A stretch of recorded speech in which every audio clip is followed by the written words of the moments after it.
तो भाई आज हम आप लोगों को हिंदी गद्य उद्भव और विकास या हिंदी का भी आप बोल सकते हो, इस सब्जेक्ट के भाई टोटल आप लोगों को 7 से 8 इंपॉर्टेंट क्वेश्चन विद आंसर जो है करवाने वाले हैं, जो आप लोगों के एग्जाम में आएंगे ही आएंगे। इस चीज़ की मैं गारंटी देता हूँ। अगर आप इस वीडियो को देख के चले गए, इन नोट्स को पढ़ के चले गए, फिर आप लोगों को कुछ और करने की ज़रूरत नहीं पड़ेगी। इसी से ही जो है आप लोग बहुत अच्छे मार्क्स से पास आउट हो जाओगे। ये जो सब्जेक्ट है भाई, ये बीए प्रोग्राम में होता है। किसी बच्चे को 3rd सेमेस्टर में मिलता है, किसी को 4th सेमेस्टर में मिलता है। सिलेबस वगैरह भाई आप लोग अपनी स्क्रीन पे देख सकते हो। यही आप लोगों का लेटेस्ट सिलेबस है, जिसमें भाई आप लोगों की जो है 4 यूनिट दी गई हैं और इसके अंदर मल्टीपल चैप्टर आप लोगों को दिए गए हैं। इसी लेटेस्ट सिलेबस से और प्रीवियस ईयर को एनालाइज करके ही हमने आप लोगों के लिए इंपॉर्टेंट क्वेश्चन आंसर तैयार करे हैं, जिससे भाई आप लोगों का 95% सिलेबस भी जो है कवर अप हो जाएगा। जो 5% सिलेबस छोड़ा गया है वो वाला छोड़ा गया है जो कभी भी एग्जाम में नहीं पूछा जाता। तो गारंटी मेरी है भाई, इससे बाहर कुछ भी नहीं आएगा। यही सारी चीजें जो है घुमा फिरा के आप लोगों से पूछी जाएंगी। बाकी नोट्स का लिंक आप लोगों को नीचे डिस्क्रिप्शन में मिल जाएगा। अदरवाइज आप लोग व्हाट्सएप पे भी कांटेक्ट करके नोट्स को ले सकते हो। हमारा जो पहला क्वेश्चन है, इस क्वेश्चन के अंदर हम लोगों को भाई कहानी के बारे में पढ़ना है। कहानी क्या होती है, उसका उद्भव किस प्रकार से हुआ, उसका फिर विकास किस प्रकार से होता है, उस चीज को समझना है मैं अपने इस क्वेश्चन के अंदर। ठीक है भाई, क्वेश्चन आप लोगों से घुमा फिरा के अलग अलग तरीकों से कई बार पूछा जा चुका है, तो कंफ्यूज आप लोगों को नहीं होना है। किसी भी तरीके से क्वेश्चन आप लोगों से पूछ लिया जाए, आपको वही सारी चीजें बतानी है जो मैं आपको इस क्वेश्चन के अंदर समझाने वाला हूँ। ठीक है, कहानी के अलावा हो सकता है आप लोगों से नाटक के बारे में पूछ ले या फिर निबंध के बारे में पूछ ले, तो भी आपको वही सारी चीजें बतानी है जो मैं आपको यहाँ पर समझाने वाला हूँ। ठीक है, कहानी का विकास किस तरह से होता है, नाटक का डेवलपमेंट किस तरीके से होता है, निबंध का डेवलपमेंट किस तरीके से होता है, वही सारी चीजें आप लोगों को बतानी है अपने इस क्वेश्चन के अंदर, जो मैं आपको यहाँ पर समझाने वाला हूँ। ठीक है, आप ये इस क्वेश्चन को समझते हैं। सबसे पहले हम इसका परिचय देख लेते हैं। भाई देखो, हिंदी लिटरेचर की दुनिया में, हिंदी साहित्य की दुनिया के अंदर में देखने को भाई कहीं ना कहीं कहानियां देखने को मिल जाती है, कहीं ना कहीं नाटक देखने को मिल जाते हैं, कहीं ना कहीं निबंध देखने को मिल जाते हैं। ये जो कहानियों का डेवलपमेंट हुआ है, ये नाटकों का डेवलपमेंट हुआ है या फिर निबंधों का डेवलपमेंट हुआ है, ये एकदम से नहीं हुआ है। धीरे धीरे कहीं ना सारी चीजें कहीं ना कहीं प्रोसेस चलती आई है। ठीक है, पहले छोटी छोटी कहानियां लिखी जाती थी, फिर वही कहानियां कहीं ना कहीं बड़ी की गई है ना, बड़ी बड़ी स्टोरियां लिखी गई, बड़े बड़े नाटक लिखे गए। ये सारी चीजें कहीं ना कहीं बहुत धीरे धीरे प्रोसेस के थ्रू आगे चलते आए, आगे बढ़ते हुए हैं। ठीक है, सबसे पहले हम भाई उद्भव को एक बार देख लेते हैं। सबसे पहला पॉइंट आता है भाई लोक कथाओं और प्राचीन कथाओं से प्रारंभ। भाई देखो, पहले क्या हुआ था, पहले ऐसा नहीं था कि भाई सबको भाई कहानी लिखना है, स्टोरी लिखना है। पहले लोक कथा हुआ करती थी। लोक कथाओं का मतलब होता है लोकल स्पेसिफिक एक एरिया के अंदर एक छोटी मोटी कहानी जो फेमस होती है, उसे हम लोक कथा कहते हैं। ठीक है, इन्हें हम लोक कथा कह लो, दंत कथा कह लो या फिर धार्मिक आख्यान कह लो। जैसे कि आप लोगों को आपके रिलीजन से रिलेटेड कुछ ना कुछ भाई धार्मिक स्टोरी देखने को मिल जाती होंगी, या फिर आपकी स्पेसिफिक एरिया से रिलेटेड कुछ ना कुछ छोटी मोटी स्टोरी देखने को मिल जाती होंगी। ठीक है, एक स्पेसिफिक एरिया के आसपास जो कहानी फेमस होती है, उसे हम कहीं ना कहीं लोक कथा जो है वो कहते हैं। ठीक है, आपके भाई कहीं ना कहीं आपके पेरेंट्स ने, आपकी दादी ने, आपकी कहीं ना कहीं आपको छोटी मोटी कोई ना कुछ स्टोरी सुनाई होगी, आपकी है ना, आपको कोई ना कुछ स्टोरी सुनाई होगी, वो कहीं ना कहीं लोक कथा का पार्ट होती है। ठीक है, पहले के टाइम पे भाई पंचतंत्र लिखे जाते थे, है ना, हितोपदेश लिखा जाते थे, जातक कथाएं हुआ करती थी, ये पुराण हो गए। इन सब के अंदर कहीं ना कहीं हमें क्या देखने को मिलता है, इन सब के अंदर कहीं ना कहीं हमें स्टोरियां, कहानी, कथाएं देखने को मिल जाती। पुराण जो है भाई हिंदू धर्म से रिलेटेड ग्रंथ है, जो जातक कथाएं बौद्ध धर्म से रिलेटेड ग्रंथ है, पंचतंत्र भाई हिंदू धर्म से रिलेटेड ग्रंथ है। इन सब के अंदर कहीं ना कहीं पुराने समय में जो भाई लोग हुआ करते वो स्टोरी लिखा करते, कहानी लिखा करते, वही सारी चीजें कहीं ना कहीं इसके अंदर बताई गई थी। तो कहानियों को स्टार्टिंग वाला जो फेज हुआ करता था उसे हम कथा जो है वो कहा करते थे। ये जो कथा है हुआ करती कहीं ना कहीं समाज को सुधारने का काम कहीं ना कहीं किया, समाज की जो कुरीतियां, गलत चीजें, उसी के बेस पे कहीं ना कहीं सोसाइटी में क्या चला, उसी के बेस पे कहीं ना कहीं चीजें लिखी जाती थी। ठीक है, फिर आता है भाई मध्यकालीन कथा साहित्य का योगदान। और देखो, मध्यकाल का जो टाइम पीरियड आता है, इसमें क्या होता है, इसमें लिटरेचर के अंदर, साहित्य के अंदर थोड़ा बदलाव किया जाता है।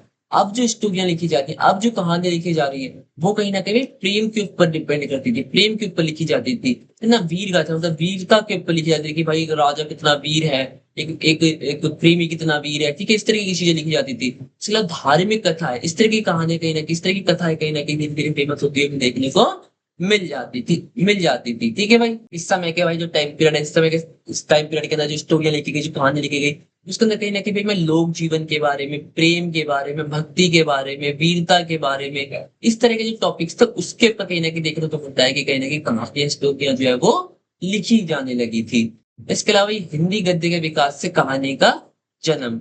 भाई देखो, आधुनिक हिंदी कहानी का जो भाई वास्तविक उद्भव माना जाता है कि जो आज के समय कहीं ना कहीं जो कहानियां देखने को मिलती हैं, उसका जो उद्भव हुआ है वो कहीं ना कहीं भाई हिंदी गद्य के विकास के साथ हुआ है। जिस तरह से कहीं ना कहीं धीरे धीरे हिंदी लैंग्वेज का विकास हो, हिंदी भाषा का विकास हो, तो हमें देखने को मिल जाता है। उसी के साथ साथ कहीं ना कहीं हिंदी लिटरेचर जो है वो भी कहीं ना कहीं काफी ज्यादा फेमस होता है, हमें देखने को मिल जाता है। जो भारतेंदु जी है, इनका जो टाइम पीरियड था, मेनली इनके टाइम पीरियड में कहीं ना कहीं भाई ये जो साहित्य है, ये जो लिटरेचर है हिंदी का, ये कहीं ना कहीं हमें बहुत ज्यादा फेमस होता हुआ हमें देखने को मिल जाता है। जिस तरह से भी कहीं ना कहीं समाचार पत्रों, पत्रिकाओं, इनका प्रकाशन हुआ, ये हिंदी में कहीं ना कहीं पढ़ी जाने लगी, हिंदी में लिखी जाने लगी। उसके साथ साथ कहीं ना कहीं हिंदी लिटरेचर जो है, हिंदी साहित्य जो है, वो कहीं ना कहीं फेमस होता हो गया। और उसी के साथ साथ कहीं ना कहीं कहानियों का विकास होता हुआ हमें देखने को मिल जाता है। क्यों? क्योंकि हिंदी कहानी कहीं ना कहीं काफी ज्यादा सरल भाषा में लिखी जाती है, काफी ज्यादा कहीं ना कहीं सोसाइटी को मैसेज देने वाला काम किया करती है।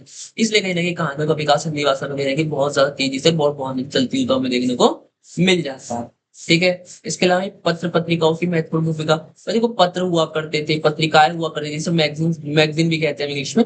पत्र हुआ करते थे, पत्रिकाएं हुआ करते थे। इनका भी कहीं ना कहीं बहुत ज्यादा मेन रोल रहा है कहीं ना कहीं कहानी के उद्भव में, कहानी के विकास में। जैसे कि पहले की पत्रिकाओं के कुछ नाम है, सरस्वती नाम से एक पत्रिका हुआ करती, हिंदी प्रदीप नाम से हुआ करती थी। ये पत्रिकाएं कहीं ना कहीं भाई, इन पत्रिकाओं के अंदर क्या लिखा जाता, इन पत्रिकाओं के अंदर क्या प्रिंट किया जाता था? जो कहानियां हुआ करती, छोटी छोटी कहानियां हुआ करती, वो कहीं ना कहीं इनके अंदर प्रिंट किया जाता था। इन्हें लोग पढ़ा करते थे। इसी से कहीं ना कहीं कहानी का जो डेवलपमेंट है, कहानी का जो विकास है, लोगों में लोग कहानी लोगों में प्रचलित होने लगे कि भाई कहानी कितनी मजेदार है, कहानी कितनी मजेदार है। वही कहानी कहीं ना कहीं काफी ज्यादा फेमस होते होते कहीं ना कहीं एक काफी ज्यादा बड़ा रूप जो है वो ले लेती है। ठीक है।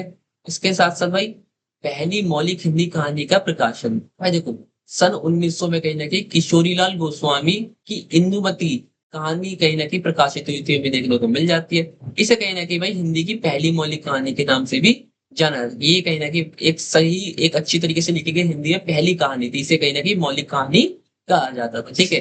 इसके बाद कहीं ना कहीं हमें देखने को मिलता है कि हिंदी कहानी को कहीं ना कहीं एक नई पहचान मिली, लोग कहीं ना कहीं हिंदी कहानी पसंद आने लगे। ठीक है। तो हिंदी कहानी के अंदर, हिंदी के अंदर कहीं ना कहीं बहुत अच्छे अच्छे तरीके से स्टोरी टेलिंग जो है वो फिर की जाने लगी जाती है। ठीक है।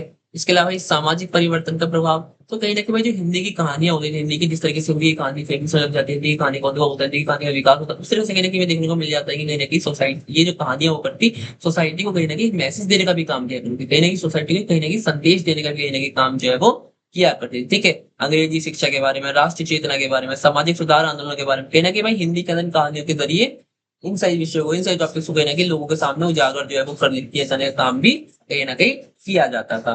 फिर आता भाई आधुनिक चेतना और यथार्थवाद का विकास। तो भाई देखो, हिंदी कहानी को कहीं ना कहीं प्रारंभिक दौर में कहीं ना कहीं आदर्शवाद कहीं ना कहीं बहुत ज्यादा मिलने को मिलता है। तो बहुत अच्छी अच्छी चीजें कहीं ना कहीं कहानियों के अंदर कहीं ना कहीं बताने का काम जो है वो किया जाता था। लेकिन धीरे धीरे क्या हुआ, यथार्थवाद के और कहीं ना कहीं डेवलपमेंट हमें देखने को मिल जाता है कहानी के। यथार्थवाद क्या होता है भाई? देखो, यथार्थवाद वास्तविकता के बारे में बताता है।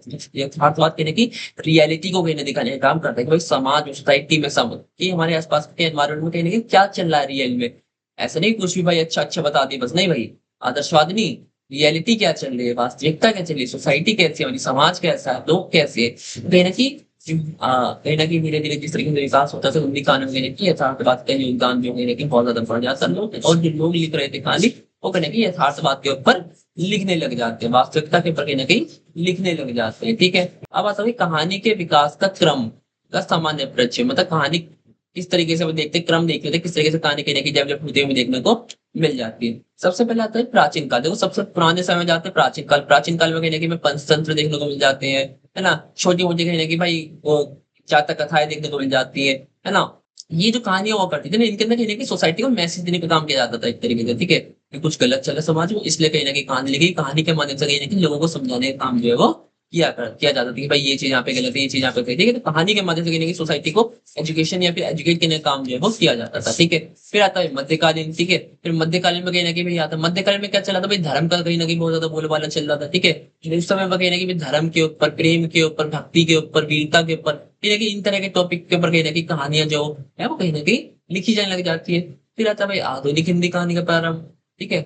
और 19वीं शताब्दी के आधुनिक हिंदी कहानी का विकास कहीं ना कहीं हमें देखने को मिल जाता है भाई। हिंदी कहीं ना कहीं कहानी का विकास अब तो देखने को मिल जाता है हिंदी कहानी का 19वीं शताब्दी के आसपास। ठीक है। इस समय कहीं ना कहीं पत्र पत्रिकाएं अलग अलग चीजें कहीं ना कहीं लिखी जाने लगी थी। ठीक है। कहानियों में कहीं ना कहीं वास्तविकता देखने को मिल जाती है, यथार्थवाद जैसी चीजें कहीं ना कहीं कहानी के अंदर लिखी जाने लगी थी। फिर आता है भाई प्रेमचंद युग। तो देखो, प्रेमचंद आप लोगों को पता है हिंदी साहित्य के, हिंदी उपन्यास के कहीं ना कहीं सम्राट माने जाते हैं। ठीक है। जितने हिंदी के अंदर जितने भी उपन्यास लिखे गए हैं उन सब में कहीं ना कहीं सबसे ज्यादा बढ़िया जो उपन्यास लिखे गए हैं वो कहीं ना कहीं प्रेमचंद जी द्वारा लिखे गए हैं। ठीक है, उन्होंने गरीबों के ऊपर, किसानों के ऊपर, है ना, समाज की, सोसाइटी की रियलिटी को कहीं ना कहीं अपनी उपन्यास के जरिए, अपने नॉवेल्स के जरिए कहीं ना कहीं बताने का काम जो है वो किया है। ठीक है, अगर आपने कहीं उनके नॉवेल्स पढ़े हो तो आप लोगों ने देखा होगा उन्होंने कहीं ना कहीं गरीबी के बारे में बताने का काम करा। उन्होंने अपने सभी नॉवल कहीं ना कहीं सोसाइटी में क्या चल रहा है, रियलिटी में क्या चल रहा है, उसको कहीं ना कहीं बताने का काम जो है वो किया है। तो भाई ये भी कहीं ना कहीं देखने को मिल जाता है। फिर आता है प्रगतिवादी कहानी का आंदोलन। देखो प्रगतिवादी दौर में कहीं ना कहीं कहानी में समाज की समस्याओं को कहीं ना कहीं प्रमुखता दी गई कि समाज में, सोसाइटी में समस्या क्या चल रही है, परेशानी क्या है, लोगों को दिक्कत क्या है, लोगों को परेशानी क्या है, लोगों को भाई क्या क्या चीजों का सामना करना पड़ा, गरीबी के बारे में, अन्याय के बारे में, शोषण के बारे में। ठीक है, इस तरह की चीजों के बारे में कहीं ना कहीं भाई इस तरह की कहानियों के अंदर आवाज जो है वो उठाई जाती है। फिर आता है भाई नई कहानी आंदोलन। भाई देखो नई कहानी आंदोलन में कहीं ना कहीं व्यक्ति की भावनाओं के बारे में, मानसिकता के बारे में, मानसिक समस्याओं के बारे में, इस अकेलेपन के बारे में, इस तनाव के बारे में, पारिवारिक समस्याओं के बारे में, इस तरीके की चीजों का कहीं ना कहीं चित्रण किया जाने लग जाता है नई कहानी के अंदर। ठीक है, ये चीजें देखने को मिल जाती है। ये मैंने कहानी के बारे में समझ लिया। अब हम देखते हैं भाई हिंदी नाटक के विकास में। देखो कहानियां तो छोटी हुआ करती थी, छोटी छोटी स्टोरियां हुआ करती थी। नाटक जो हुआ करते हैं ना वो थोड़े कहीं ना कहीं बड़े हो जाते हैं वो, और नाटक हमें रोल प्ले भी होते हुए देखने को मिल जाते हैं। ठीक है, तो नाटक का विकास तरह तो होता है, क्या क्या चीजें होती है, वो सारी चीजें यहाँ पर हम समझ लेते हैं। भाई देखो प्राचीन नाट्य परंपरा। भाई देखो भारत में कहीं ना कहीं नाटक की परंपरा ऐसा नहीं है कि आज से शुरुआत है। आप जैसे शो वो देखते हो ना नाटक वाटक वाले, ये सब ऐसा नहीं है कि आज ही देखने को मिल जाता है। भाई पहले से चला आ रहा है। ठीक है, बहुत प्राचीन परंपरा है कहीं ना कहीं। ठीक है, संस्कृत नाटकों का हिंदी नाटक पर कहीं ना कहीं गहरा प्रभाव पड़ा है। कालिदास जैसे, भाई कालिदास का अगर आप लोगों को नाम सुना ही होगा, ठीक है, कालिदास कहीं ना कहीं बहुत बड़े नाटककार माने जाते हैं। मतलब इन्होंने कहीं ना कहीं बहुत बड़ी बड़ी नाटकों की रचना करी है। ठीक है, उस समय जो नाटक हुआ करते कहीं ना कहीं धार्मिक हुआ करते थे, है ना, राजाओं महाराजाओं पे कहीं ना कहीं आधारित हुआ करते थे। उन्हीं के ऊपर मतलब मेनली नाटक उन्हीं के आसपास कहीं ना कहीं प्ले किया जाता है, उन्हीं के आसपास कहीं ना कहीं लिखा जाता था। ठीक है, ये चीजें हमें देखने को मिल जाती है। फिर भाई मध्यकालीन नाट्य परंपरा। तो देखो मध्यकाल में कहीं ना कहीं हिंदी नाटक का विकास करने की काफी ज्यादा थी। ये रहा मतलब हिंदी मध्यकाल में कहीं नाटक वाटक के बारे में ज्यादा देखने को नहीं मिलता, कहानी ही देखने को मिल जाती है। ठीक है, इस समय कहीं ना कहीं भक्ति आंदोलन चल रहा था, भक्ति आंदोलन का प्रभाव कहीं ना कहीं बहुत ज्यादा था। फिर रामलीला जैसी चीजें, रासलीला जैसी चीजें, लोक नाट्य हो गए, आसपास के एरिया में स्पेसिफिक नाटक प्ले किया जाते थे। ये कहीं ना कहीं प्ले होते हुए देखने को मिल जाती है। ये मतलब एक तरीके से मनोरंजन के, लोगों को मनोरंजन का एक साधन हुआ करते थे नाटक। आधुनिक हिंदी नाट्य का प्रारंभ तो देखो 19वीं शताब्दी में कहीं ना कहीं आधुनिक हिंदी नाट्य का कहीं ना कहीं डेवलपमेंट, विकास होते हुए देखने को मिल जाता है। अंग्रेजी शिक्षा, है ना, और जो क्या नाम है, पश्चिम का रंगमंच है। ठीक है, इसका भी कहीं ना कहीं भी प्रभाव कहीं ना कहीं हिंदी नाटक पे कहीं ना कहीं बहुत ज्यादा पड़ता है। ठीक है, इस समय कहीं ना कहीं सामाजिक समस्याओं और राष्ट्रीय चेतनाओं को नाटकों में कहीं ना कहीं स्थान मिलेगा। भाई समाज और सोसाइटी में क्या चल रहा है उसको कहीं ना कहीं नाटक के द्वारा प्ले करके कहीं ना कहीं लोगों के सामने लेकर आना। इसके अलावा ये भारतेंदु युग का योगदान। तो देखो भारतेंदु कहीं ना, जो भारतेंदु हरिश्चंद्र थे, ये भी कहीं ना कहीं बहुत बड़े नाटककार जो है वो वर्तमान समय के माने जाते हैं। ठीक है, इन्हें हिंदी नाटक का कहीं ना कहीं जनक भी कहा जाता है। ठीक है, इन्होंने कहीं ना कहीं हिंदी नाटकों को कहीं ना कहीं नई दिशा देने का काम भी किया था। ठीक है, इनके नाटकों के अंदर हमें देशभक्ति के बारे में, सामाजिक सुधार के बारे में, राष्ट्रीय चेतना के बारे में, इस तरह की चीजें कहीं ना कहीं हमें देखने को मिलती है। कि इनका बहुत बड़ा फेमस नाटक है अंधेरी नगरी, ये कहीं ना कहीं आज भी कहीं ना कहीं बहुत ज्यादा फेमस माना जाता है। देखो द्विवेदी युग का विकास। देखो जो द्विवेदी युग है, इन्होंने भी कहीं ना कहीं हिंदी नाटक में कहीं ना कहीं इतना बहुत बड़ा इंपॉर्टेंट रोल जो प्ले किया। ठीक है, इन्होंने भी अपने नाटकों के जरिए कहीं ना कहीं समाज के नैतिकता के बारे में, आदर्शवाद के बारे में, समाज को कहीं ना कहीं सुधारने का काम जो है वो किया है। ठीक है, नाट्यकारों ने कहीं ना कहीं भाषा को सरल और प्रभावशाली बनाने का कहीं ना कहीं प्रयास जो है वो किया है। ठीक है, इसके अलावा प्रसाद, जयशंकर प्रसाद। देखो जयशंकर प्रसाद का भी नाम आप लोगों ने सुने होंगे। ठीक है, इन्हें भी हिंदी नाटक का कहीं ना कहीं बहुत ही फेमस व्यक्ति जो है वो माना जाता है। ठीक है, क्या नाम है, उनके जो नाटक है, इनके नाटकों के अंदर हमें इतिहास के बारे में, संस्कृति के बारे में, राष्ट्र प्रेम के बारे में कहीं ना कहीं मिल जाता है। इनका सबसे फेमस नाटक है स्कंदगुप्त और चंद्रगुप्त। ये इनके दो मेन ही फेमस फेमस नाटक जो है वो माने जाते हैं। ठीक है, इसके अलावा आधुनिक हिंदी नाटक। तो देखो आधुनिक काल में कहीं ना कहीं हिंदी नाटक में कहीं ना कहीं सामाजिक समस्याओं के बारे में, राजनीति के बारे में, व्यक्ति के संघर्षों के बारे में, इन सारे टॉपिक्स के बारे में कहीं ना कहीं देखने को हमें मिलता है। इसके अलावा हिंदी नाटक की वर्तमान स्थिति। तो देखो आज हिंदी नाटक रंगमंच, टेलीविजन, डिजिटल माध्यम तक मतलब आज के समय तो आपको पता है भाई हर तरह से कहीं ना कहीं नाटक आपको देखने को मिल जाएगा। एक से बढ़ के एक नाटक आ रहा है, मतलब नाटक बिल्कुल ही अलग कर दिया अब तो भाई। लोग नाटक वाटक देखते, मतलब ज्यादातर लोग तो नहीं देखते। ठीक है, मूवीज आ चुके हैं इतनी छोटी स्टोरी आ चुकी, कहानी कहानी वाली मूवीज आ चुकी है, वो ज्यादा लोगों को पसंद आ रही है। नाटक वाटक पे ज्यादातर लोगों का ध्यान जो है वो नहीं जा रहा है।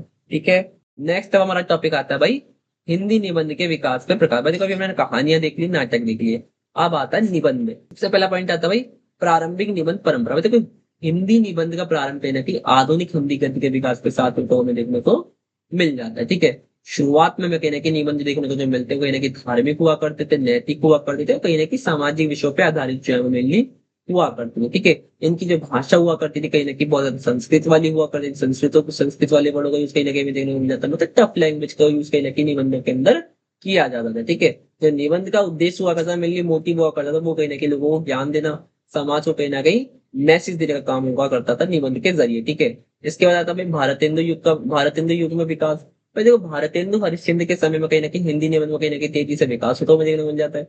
उन्होंने कहीं ना कहीं भाई सामाजिक सुधार हो गए, देशभक्ति हो गई, राष्ट्र चेतना हो गई, इस तरह के टॉपिक्स के ऊपर कहीं ना कहीं काफी ज्यादा निबंध लिखे। ठीक है, उनकी जो भाषा हुआ करती थी कहीं ना कहीं काफी ज्यादा सरल हुआ करती थी, काफी ज्यादा सिंपल हुआ करती थी, प्रभावशाली हुआ करती थी, जो लोगों को कहीं ना कहीं समझ में भी आती थी। इसी से कहीं ना कहीं भाई निबंध का विकास होता हुआ भी हमें देखने को मिल जाता है। ठीक है, इसके अलावा द्विवेदी युग योगदान। तो देखो भाई, जो महावीर प्रसाद द्विवेदी जी थे, इनके समय में कहीं ना कहीं भाई निबंध भी हमें देख इनके समय भी कहीं ना कहीं निबंध का हमें भाई और ज्यादा तेजी से विकास होता हुआ देखने को मिल जाता है। ठीक है, इनकी भी भाषा जो हुआ करती काफी ज्यादा सिंपल हुआ करती, काफी ज्यादा सरल हुआ करती थी। ठीक है, इन्होंने भी कहीं ना कहीं निबंध के जरिए कहीं ना कहीं लोगों को एजुकेट करने का, समाज को सुधारने का, नैतिक मूल्यों को कहीं ना कहीं लोगों को ज्ञान देने का कहीं ना कहीं काम जो है वो किया था। इसके अलावा आते भाई रामचंद्र शुक्ल। देखो, रामचंद्र शुक्ल ने भी कहीं ना कहीं हिंदी निबंध को कहीं ना कहीं फेमस करने का काम किया। उनके निबंध में कहीं ना कहीं इतिहास के बारे में, साहित्य के बारे में, संस्कृति के बारे में, समाज को कहीं ना कहीं समाज सुधार के बारे में कहीं ना कहीं बात जो है वो की जाती थी। ठीक है, इसके अलावा ये छायावाद काल का योगदान। देखो, छायावाद काल में क्या देखने को मिला ना, छायावाद काल में हिंदी निबंध में कहीं ना कहीं जो भावनात्मक और कलनात्मक विकास कहीं ना कहीं देखने को मिल जाता है। ठीक है, इसमें कहीं ना कहीं प्रकृति के बारे में, सौंदर्य के बारे में, मानव भावना के बारे में, आत्मचिंतन के बारे में, इस तरह के जो टॉपिक्स हुआ करते थे, इस तरह के टॉपिक्स कहीं ना कहीं भाई निबंध के अंदर देखने को भी मिल जाते हैं। इस तरह के टॉपिक्स का यूज कहीं ना कहीं निबंध के अंदर अब किया जाने लगा था। ठीक है, इसके अलावा प्रगतिवादी निबंध। प्रगतिवादी युग में कहीं ना कहीं निबंध जो लिखे जाते थे वो कहीं ना कहीं समाज की वास्तविकता पे लिखे जाते थे, समाज की वास्तविक समस्याओं पे कहीं ना कहीं लिखे जाते थे। लाइक गरीबी हो गई, शोषण हो गया, बेरोजगारी हो गई, सामाजिक असमानता हो गई, इस तरह के जो टॉपिक्स है कहीं ना कहीं इसके ऊपर कहीं ना कहीं निबंधों का विकास होता हुआ देखने को मिल जाता है। इस तरह के टॉपिक्स के ऊपर कहीं ना कहीं निबंध जो है वो लिखे जाने लगे थे। इसके अलावा ये आधुनिक हिंदी निबंध। देखो, आधुनिक हिंदी निबंध में कहीं ना कहीं विज्ञान के बारे में, राजनीति के बारे में, तकनीक के बारे में, पर्यावरण के बारे में, सामाजिक बदलाव के बारे में, इस तरह के जो टॉपिक्स है, इस तरह के जो विचार है, इन सारी चीजों को कहीं ना कहीं लिखा हुआ देखने को हमें मिल जाता है। ठीक है, हिंदी निबंध की वर्तमान स्थिति। देखो, आज हिंदी निबंध कहीं ना कहीं शिक्षा पत्रिका और डिजिटल माध्यमों कहीं ना कहीं बहुत ज्यादा इंपॉर्टेंट हो गया। इंटरनेट पे देख लो, सोशल मीडिया पे देख लो ना, इसके कारण कहीं ना कहीं निबंध लेकर कहीं ना कहीं बहुत ज्यादा फेमस हो गया। आसानी से आप कहीं ना कहीं निबंध जो है आपको हार्ड कॉपी की जरूरत नहीं है निबंध पढ़ने के लिए, आप इजिली कहीं ना कहीं भाई ऑनलाइन जाके कोई भी फेमस निबंध जो है वो पढ़ सकते हो। तो कहीं ना कहीं निबंध जो बहुत ज्यादा फेमस होता चला गया इस टेक्नोलॉजी के बारे में, इस टेक्नोलॉजी के माध्यम से, इस तकनीक के माध्यम से। लास्ट में एक निष्कर्ष कर देना, आप लोगों को आपका क्वेश्चन जो है यहाँ पे पूरी तरीके से कंप्लीट जो है वो हो जाता है। हमारा जो सेकंड क्वेश्चन है, इस क्वेश्चन के अंदर हम लोगों से मलबे का मालिक कहानी जो है, उस कहानी के बारे में हम लोगों से पूछा जा रहा है, उसकी स्टोरी हमें समझानी है अपने इस क्वेश्चन के अंदर। कि इसके साथ साथ भाई कहानी विभाजन की विभाषिका का दंश प्रस्तुत करती है, या फिर ऐसा समझ लो भाई मलबे का कहानी जो है, भाई मलबे का मालिक का कहानी जो है वो कहीं ना कहीं विभाषिका का दस्तावेज है। ठीक है, इस चीज को मैं समझाना है अपने इस क्वेश्चन के अंदर। ये मलबे का मालिक वाला क्वेश्चन आप लोगों से, मतलब मलबे का मालिक वाली कहानी का क्वेश्चन आप लोगों से कैसे पूछ ले, दिमाग में रख के इन तरीकों से कंफ्यूज नहीं होना भाई, सर चीजें बताने पाऊंगा तो मैं अपने को इस क्वेश्चन के अंदर समझाने वाला हूँ। तो आइए अपने इस क्वेश्चन को समझते हैं। भाई सबसे पहले हमने एक बार लेखक का परिचय ले लेते हैं, कहानी है किसकी। तो ये कहानी किसकी है? मोहन राकेश। ठीक है, मोहन राकेश जो है भाई हिंदी साहित्य के की बहुत बड़ी प्रसिद्ध कथाकार माने जाते हैं, नाटककार माने जाते हैं, एक निबंधकार माने जाते हैं। इनका जो जन्म हुआ था भाई 8 जनवरी 1925 को, तो भी देखने को मिल जाता है। कहाँ पे हुआ था? तो भाई अमृतसर में हुआ था, जो कि पंजाब के अंदर। ठीक है, उनका जो वास्तविक नाम था वो था भाई मदन मोहन गुगलानी। इन्हें भाई हिंदी कहानी के या फिर नई कहानी आंदोलन के प्रमुख साहित्यकारों में गिना जाता है। ठीक है, इसके साथ साथ भी उन्होंने भाई कहानी, नाटक, उपन्यास, निबंध, कई सारी चीजों को लिखा है। ठीक है, उनकी रचनाओं में कहने के भी आधुनिक जीवन की समस्याएं हो गई, मानव संवेदनाएं हो गई, अकेलापन हो गया, विस्थापन हो गया, ये सारे टॉपिक्स हमें देखने को मिल जाती है। उनकी कुछ प्रमुख रचनाएं हैं भाई। तो भाई आषाढ़ का एक दिन, आप लोगों ने बहुत फेमस रचना है, अगर कोई हिंदी लिटरेचर पढ़ता होगा तो आषाढ़ का एक दिन तो जरूर सुना होगा उसमें। आषाढ़ का एक दिन, आधे अधूरे, लहरों के राजहंस, या फिर मलबे का मालिक। ठीक है, ये आप लोगों ने सुना होगा, एक कुछ इनकी फेमस रचनाएं है। ठीक है, इसके अलावा मोहन राकेश का जो निधन हुआ था वो हुआ था भाई 3 जनवरी 1972 को। उनका कहीं ना कहीं निधन जो था वो देखने को मिल जाता है। अब एक बार भाई हम मलबे की मालिक कहानी का भाई समरी देख लेते हैं, सार देख लेते हैं कि एक्चुअली में स्टोरी थी क्या। तो देखो मलबे का मालिक प्रसिद्ध लेखक मोहन राकेश की कहने की एक बहुत बड़ी या फिर एक बहुत दुखद कहानी है, ठीक है। मोहन राकेश की एक बहुत बड़ी दुखद कहानी है। इस कहानी के अंदर में भारत विभाजन की त्रासदी को कहीं ना कहीं दिखाया गया है, ठीक है। कहानी में विभाजन के कारण लोग हैं जो इधर से उधर जिनका विस्थापन हुआ, उनकी भावनाओं को, उनकी क्या फीलिंग्स थी, उनकी क्या भावनाएं थी, उस चीज को कहीं ना कहीं समझाने का काम जो इस कहानी के अंदर किया गया, ठीक है। कहानी का केंद्र एक ऐसा उजड़ा हुआ मकान है जो केवल मलबे में बदल चुका है, ठीक है।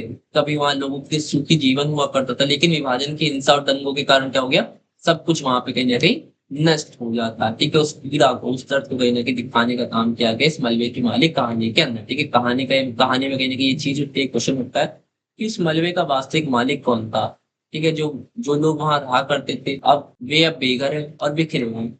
बचा है तो केवल क्या बचा हुआ भाई, टूटा हुआ घर और उससे जुड़ी यादें। लेखक ने कहीं ना कहीं मलबे को कहीं ना कहीं केवल ईंट पत्थर का ढेर नहीं बताया, बल्कि टूटे सपनों का, बिखरे रिश्तों का और नष्ट हुई मानवता का प्रतीक कहीं ना कहीं बताने का काम किया है। कहानी विभाजन के कारण उत्पन्न जो भय उत्पन्न होता है, जो असुरक्षा उत्पन्न होती है, जो मानसिक पीड़ा उत्पन्न होती है, उसको कहीं ना कहीं भाई दिखाने का काम जो है वो करती है। ये भाई कहानी की एक समरी टाइप की थी, ठीक है। अब भाई मलबे का मालिक कहानी का विश्लेषण कर लेते हैं, एक बार एनालाइज कर लेते हैं इसमें क्या क्या चीजें मुझे क्या क्या इसका सब कुछ हम एक बार इसके एनालिसिस को देख लेते हैं, ठीक है। इसके विश्लेषण को देख लेते हैं। सबसे पहले आता है भाई विभाजन की पृष्ठभूमि।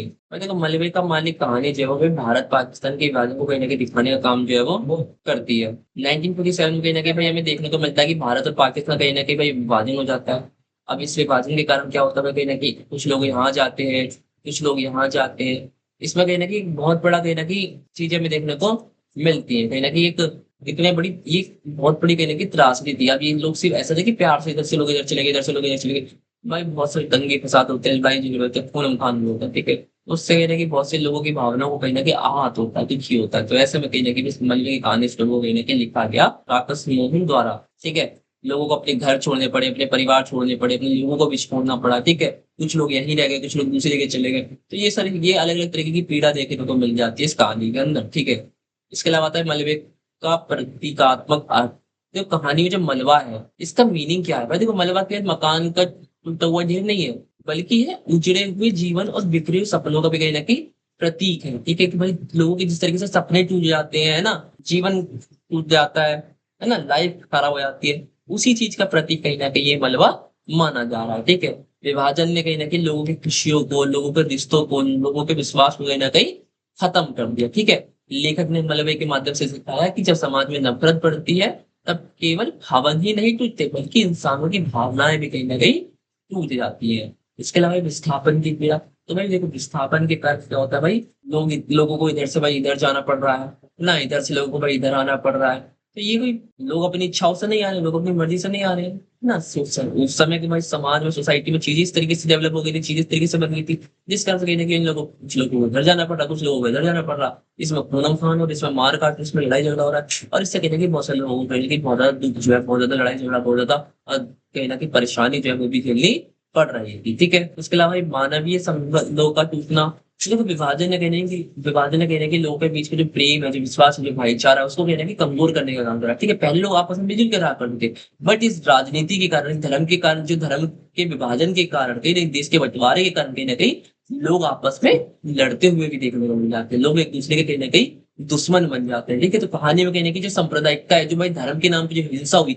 उस हिंसा को भी कहीं ना कहीं दिखाने का काम जो है वो किया गया है, ठीक है। इसके अलावा ये सांप्रदायिकता की आलोचना। तो देखो सांप्रदायिकता क्या होती है, धर्म के आधार पर जो लड़ा जाता है, इसे हम कहीं ना कहीं सांप्रदायिकता कहते हैं। तो इस सांप्रदायिकता की कहीं ना कहीं आलोचना जो है वो इस कहानी के अंदर की गई है कि सांप्रदायिकता के कारण कितना कुछ हम देखने को लोगों को मिलता है, कितना कुछ लड़ाई झगड़ा, कितने लोगों की मौत हो जाती है इस सांप्रदायिकता के कारण। तो इस सांप्रदायिकता की कहीं ना कहीं आलोचना जो है वो की जाती है इस कहानी के अंदर, ठीक है। इसके अलावा आता है मनोवैज्ञानिक चित्रण। तो देखो मोहन राकेश ने कहने की पात्रों की मानसिक स्थिति का कहीं ना कहीं बहुत अच्छे तरीके से, बहुत सही तरीके से, कहीं ना कहीं प्रभावशाली तरीके से कहीं ना कहीं चित्रण जो है वो किया है, ठीक है। विभाजन के कारण कहीं ना कहीं पात्र को, कैरेक्टर को कहीं ना कहीं किस प्रकार का डर लगता है, उन्हें किस तरह का अकेलापन महसूस होता है, किस तरह की उन्हें असुरक्षा महसूस होती है, ये सारी चीजें कहीं ना कहीं भाई दिखाया गया कहीं ना कहीं भाई इस स्टोरी के अंदर। इसके अलावा भाषा और शैली। तो कहानी की भाई भाषा सरल हुआ करती थी, काफी सिंपल हुआ करती थी, ठीक है। लेखकों ने कहना कि कठिन शब्दों की बजाय कहना कि बहुत सिंपल आम बोलचाल की भाषा का यूज करने का काम कहीं ना कहीं किया है, ठीक है, जिससे कहने की कहानी जो है काफी ज्यादा अट्रैक्टिव लगे, क्योंकि सिंपल शब्द, जितनी कहानी सिंपल होगी उतनी ज्यादा तरह से लोगों को समझ में आएगी, पढ़ने में समझ आएगी। अगर आप अपनी कहानी के अंदर बहुत टफ पढ़ का यूज कर देंगे तो जाहिर सी बात है लोगों को ज्यादा समझ में नहीं आएगी, ठीक है। तो ये चीज देखने को मिल जाती है।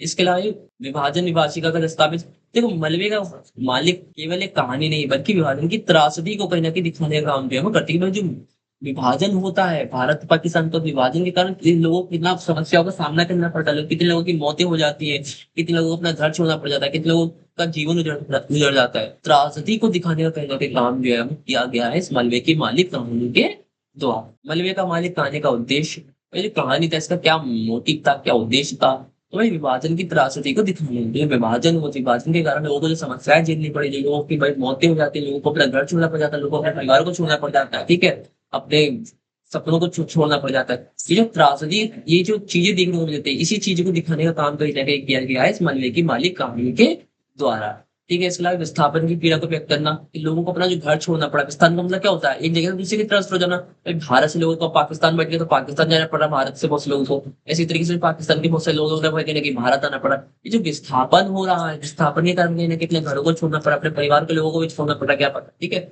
ये जो पीड़ा है, इस पीड़ा को कहीं ना कहीं दिखाने का काम किया गया है मलबे की मालिक कहानी के द्वारा। इसके अलावा सांप्रदायिकता की आलोचना, तो भाई इस धर्म के आधार पे कहीं ना कहीं जो लड़ाई झगड़ा हुआ, बहुत ज्यादा खून खराब हुआ, उनके आधार पे भाई कहीं ना कहीं देश पे उसके आधार पे कहीं ना कहीं लड़ाई झगड़ा हुआ।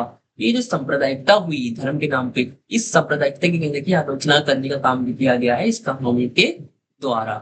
इसलिए मानवीय संवेदनाओं को जागृत करना, ये देखो मानव का मानव के प्रति एक प्रेम, उसको कहीं ना कहीं जगाने का काम जो है वो भी कहीं ना कहीं किया गया, क्योंकि हमें आपस में लड़ाई झगड़ा नहीं करना है, हमें आपस में नहीं लड़ना है, हमें आपस में एक साथ मिलजुल कर रहना चाहिए। उस चीज को कहीं ना कहीं जगाने का काम भी कहीं ना कहीं किया गया है इस अच्छे के। इसके अलावा मानवता और भाईचारे का संदेश, तो कहीं ना कहीं लोगों को आपस में एक साथ आने का, भाईचारे का संदेश, ब्रदर हो गया ना, भाईचारे का संदेश कहीं ना कहीं देने का काम जो है वो किया गया है इस कहानी के द्वारा। इंसान का कहीं ना कहीं सबसे बड़ा धर्म होता है, बट इस धर्म ने कहीं ना कहीं लोगों को बिल्कुल ही बांट दिया है, लोगों के अंदर कहीं ना कहीं नफरत करने का काम बिल्कुल ही कर दिया है। इसके अलावा टूटते मानवीय संबंधों को दिखाना, भाई विभाजन के कारण केवल देश नहीं बट रहा था बल्कि लोग भी आपसी संबंधों को भी तोड़ रहे थे। पहले जो एक लोग एक साथ मिलजुल कर रहा करते थे, वो संबंध कहीं ना कहीं भाई धीरे धीरे खत्म होते हुए हमें देखने को मिल जाते हैं, ठीक है। जिस तरीके से देश बंटता गया उस तरीके से लोग भी कहीं ना कहीं बंटते चले गए। लेखक का यह मेनली मोटिव था ये दिखाना कि नफरत और राजनीति इंसानी रिश्तों को कहीं ना कहीं क्या कर देती है, कमजोर कर देती है, ठीक है। कहानी के माध्यम से ये बताया गया कि कहीं ना कहीं विश्वास और प्रेम के बिना कहीं ना कहीं समाज में शांति जो है वो कहीं ना कहीं संभव नहीं है। इसके अलावा जीवन की अस्थिरता को दर्शाना, तो देखो कहानी कहीं ना कहीं ये भी बताती है कि जीवन में कहीं ना कहीं सुख और सुरक्षा हमेशा कहीं ना कहीं स्थायी नहीं रहती, ठीक है। आज हमारे साथ सुख है, आज हमारे को भाई कहीं ना कहीं सुरक्षा मिल रही है, तो जरूरी नहीं कि कल भी हम बिल्कुल सुखी से रहे और हमारे को कहीं ना कहीं जो सुरक्षा है वो प्रोटेक्शन वाली मिल रही है। क्योंकि भाई भारत के लोगों को एकदम से ऐसे नहीं सोचा होगा कभी कि पाकिस्तान अलग बटेगा, हिंदुस्तान अलग बटेगा। भाई धीरे धीरे एक प्रोसेस चला और कहीं ना कहीं पाकिस्तान अलग हुआ, हिंदुस्तान अलग हुआ। जो लोग आपस में एक साथ मिलजुल के रह रहे थे वो कहीं ना कहीं अलग होते हुए देखने मिल जाते, वो लोग कहीं ना कहीं एक साथ मिलजुल के रह रहे थे वो फिर आपस में लड़ते हुए देखने को मिल जाते हैं, ठीक है, इससे देखने को मिल जाती है। इसके अलावा कहीं ना कहीं इतिहास से सीख देने का उद्देश्य, मैं देखो लेखक चाहते थे कि लोग विभाजन जैसी दुखद घटनाओं से सीख लें और ऐसी भविष्य में कहीं ना कहीं ऐसी सिचुएशन कहीं ना कहीं दोबारा उत्पन्न ना होने लगे, ठीक है। कहानी का ये संदेश था कि नफरत, हिंसा और सांप्रदायिकता समाज को केवल कहीं ना कहीं विनाश देती है। यदि लोग इतिहास की गलतियों को समझें और आपसी सद्भाव को बनाए रखे तो कहीं ना कहीं समाज में, सोसाइटी में कहीं ना कहीं जो शांति है वो कहीं ना कहीं बनी रह सकती है, ठीक है। तो बस लास्ट में एक निष्कर्ष आप लोगों का क्वेश्चन यहाँ पे कंप्लीट हो जाता है। हमारा जो तीसरा क्वेश्चन है, इस क्वेश्चन के अंदर हम लोगों से भाई नमक का दरोगा जो कहानी है उसका क्या उद्देश्य है, क्या मोटिव है, इसकी या फिर समीक्षा कह लो या फिर उसका भाई सार कह लो, समरी कह लो, या फिर इस कहानी से हमें क्या मैसेज मिलता है, उस मैसेज के बारे में कहने की हमें एक्सप्लेन करना है अपने इस क्वेश्चन के अंदर, ठीक है। नमक दरोगा वाला किस तरीके से पूछ ले, कुछ भी पूछ ले, कंफ्यूजन नहीं होना, वही से बता रहे जो आप लोगों को यहाँ पर समझाने वाले हैं। तो आइए अपने इस क्वेश्चन को देखते हैं। सबसे पहले हम भाई लेखक का परिचय देख लेते हैं। देखो कहानी जो है ये लिखी गई है मुंशी प्रेमचंद द्वारा, ठीक है भाई। मुंशी प्रेमचंद जी का भाई असली नाम जो हुआ करता था वो हुआ करता भाई धनपत राय श्रीवास्तव, ठीक है। इनका जो जन्म हुआ था भाई 31 जुलाई 1980 को में देखने को मिल जाता है। कहाँ पे हुआ था भाई, उत्तर प्रदेश के वाराणसी जिले के लम्ही गांव में, ठीक है। वे हिंदी और उर्दू के कहने की बहुत फेमस कवि माने जाते हैं, ठीक है। प्रेमचंद को कहना कि भाई उपन्यास का सम्राट भी कहा जाता है, मतलब उपन्यास जितने भी हिंदी में नॉवेल्स लिखे गए उन सब में कहने की सबसे फेमस नॉवल जो लिखे गए हैं वो कहीं ना कहीं भाई मुंशी प्रेमचंद द्वारा ही लिखे गए हैं, ठीक है। उन्होंने कहीं ना कहीं अपने साहित्य में कहीं ना कहीं गरीबी के बारे में, किसानों के बारे में, मजदूरों के बारे में, समाज की समस्याओं के बारे में, इन सब चीजों को कहने की वास्तविकता का कहने की दिखाने का काम जो है वो किया है। ठीक है, उनकी भाषा कहने की काफी ज्यादा सरल हुआ करती, काफी ज्यादा सहज हुआ करती, कहीं ना कहीं काफी ज्यादा प्रभावशाली हुआ करती। ठीक है, उन्होंने अनेक उपन्यास, कहानियां और निबंध लिखे हैं। ये गोदान हो गया, गबन हो गया, निर्मला हो गया, सेवा सदन हो गया, ये कुछ इनके फेमस उपन्यास है। हो सकता है इनमें से आप लोगों ने भी गोदान तो पढ़ा ही होगा कम से कम। ठीक है, जबकि पूस की रात हो गई, ईदगाह हो गई, नमक कदर हो गई, ये कुछ इनकी फेमस कहानियां है। ठीक है, ईदगाह वाली कहानी आप लोगों ने अपने स्कूल में जरूर पढ़ी होगी। ठीक है, पूस की रात वाली कहानी पढ़ी होगी है ना, दरोगा, नमक का दरोगा, ये भी कहने की इनकी कुछ फेमस कहानी। ठीक है, मुंशी प्रेमचंद जी का जो निधन होता है वो कब होता है भाई? 8 अक्टूबर 1936 को हुआ। ठीक है, लेकिन इनका जो साहित्य है, जो लिटरेचर है इनका, वो कहीं ना कहीं आज भी बहुत ज्यादा फेमस है। अब हम भाई नमक का दरोगा कहानी का सारांश देख लेते हैं, समरी एक बार देख लेते हैं। तो मैंने आपको बताई थी कहीं ना कहीं बहुत ज्यादा फेमस कहानी थी। ठीक है, इस कहानी के अंदर लेखक ने कहीं ना कहीं ईमानदारी और जो भ्रष्टाचार है, इस भ्रष्टाचार को कहीं ना कहीं दिखाने का काम जो है वो किया है। ठीक है, कहानी का मुख्य पात्र का नाम था भाई बंशीधर, जो एक शिक्षित, समझदार और ईमानदार युवक। ठीक है, उसे कहीं ना कहीं नमक विभाग में कहीं ना कहीं दरोगा की नौकरी मिलती है। तब उसके पिता उसे समझाते हैं कि नौकरी में वेतन से अधिक महत्व ऊपर की कमाई का होता है, क्योंकि वही जो करप्शन होता है ना, वो ज्यादा इंपॉर्टेंट होता है जो आपकी मेन सैलरी है। ठीक है, आज के समय देखने को मिलता है भाई सैलरी लोगों की कम होती है, बट भैया वो पर भी बहुत अच्छा कमा रहे हैं। कैसे कमा रहे हैं? तो भाई वही ऊपर की कमाई होती है। ठीक है, तो उनके पिता उसे ये समझाते हैं, तो ऐसे कहीं ना कहीं रिश्वत लेकर धन कमाने की कहीं ना कहीं सलाह जो है वो देते हैं। ठीक है, क्योंकि उस समय वो कहने की भ्रष्टाचार जो है वो बहुत ज्यादा कॉमन, देखो भ्रष्टाचार आज के समय बहुत ज्यादा कॉमन है, पहले भी बहुत ज्यादा कम हुआ करता है। ठीक है, भ्रष्टाचार ऐसा हो ही नहीं सकता कि इंडिया के अंदर तो आप लोगों को ऐसा हो ही नहीं सकता कि भ्रष्टाचार ना देखने को मिले। ठीक है, अब तो लोग खुद ही देते हैं कि भाई ये लोग काम नहीं हो रहा हमारा, दूसरे लोग पैसे बढ़ा दिए, काम नहीं हो रहा भाई, दूसरे लोग इस तरीके से पैसे बढ़ा दिए। ठीक है, तो मतलब लोग भी खुद देने लग गए अब तो। ठीक है, बट जो बंशीधर था ना भाई, वो कहने की भाई बहुत ज्यादा ईमानदार था और अपनी ईमानदारी को कहने की बहुत ज्यादा इंपॉर्टेंस देता था। ठीक है, एक रात कहने की बंशीधर को सूचना मिलती है कि कुछ लोग चोरी से नमक लेके जा रहे हैं। वह तुरंत वहां पहुंचता है और देखता है कि प्रसिद्ध तथा अत्यंत धनवान व्यापारी पंडित, जिसका नाम था अलोपी दीन, वो कहने के भी अवैध रूप से कहने की अपनी गाड़ियों में नमक जो है वो लेके जा रहा था। ठीक है, अलोपी दीन अपने धन और प्रभाव की बल पर कहने की भाई बच निकलना चाहता था। वह बंशीधर को कहने की पहले विनम्रता से समझाता है और बाद में कहने की बड़ी बड़ी रिश्वत देकर कहने की पुस्ता रखते हैं कि भाई इतने पैसे ले ले और कुछ मत बोलिए, इतने पैसे ले ले कुछ मत बोलिए। बट वह हजारों रुपए देने को तैयार हो जाता है, लेकिन जो बंशीधर था वो कहने की अपनी ईमानदारी पे टिका रहता है। ठीक है, वह ईमानदारी से काम करते हुए कहने की अलोपी नंद को कहने की गिरफ्तार कर लेता है। जब मामला कहने की अदालत में पहुंचता है, तब धन और प्रभाव के कारण कहने की आरोपी नदन जो था वो भाई आसानी से छूट जाता है। ठीक है, समाज में लोग वंशीधर की ईमानदारी का मजाक उड़ाते हैं और कहने के अधिकारियों को भी कहने की उससे कठोर और ईमानदारी व्यवहार पसंद नहीं आता। तब उसके आसपास भाई देखो, जब आसपास के लोग आप आपके आसपास के लोग ही भाई सारे करप्ट हैं, सारे बेकार है, तो आप कितना ईमानदार बन जाओ, आप भी कहने की धीरे धीरे उस सिस्टम का पार्ट जो वो बन जाओगे, वरना आप उस समाज में, सोसाइटी में कहने की ढंग से सर्वाइव जो है वो नहीं कर पाओगे। ठीक है, अब उसका इससे क्या होता है भाई, इससे कहने की उसे नौकरी से हटा दिया जाता है। ठीक है, बंसीधर उसके परिवार पर इस घटना का कहने का काफी ज्यादा प्रभाव पड़ता है। ठीक है, लेकिन कहानी के अंत में एक महत्वपूर्ण मोड़ आता है। पंडित अलोपीनंद बंशीधर की सच्चाई, निष्ठा, चरित्र से कहने की काफी ज्यादा प्रभावित होता है।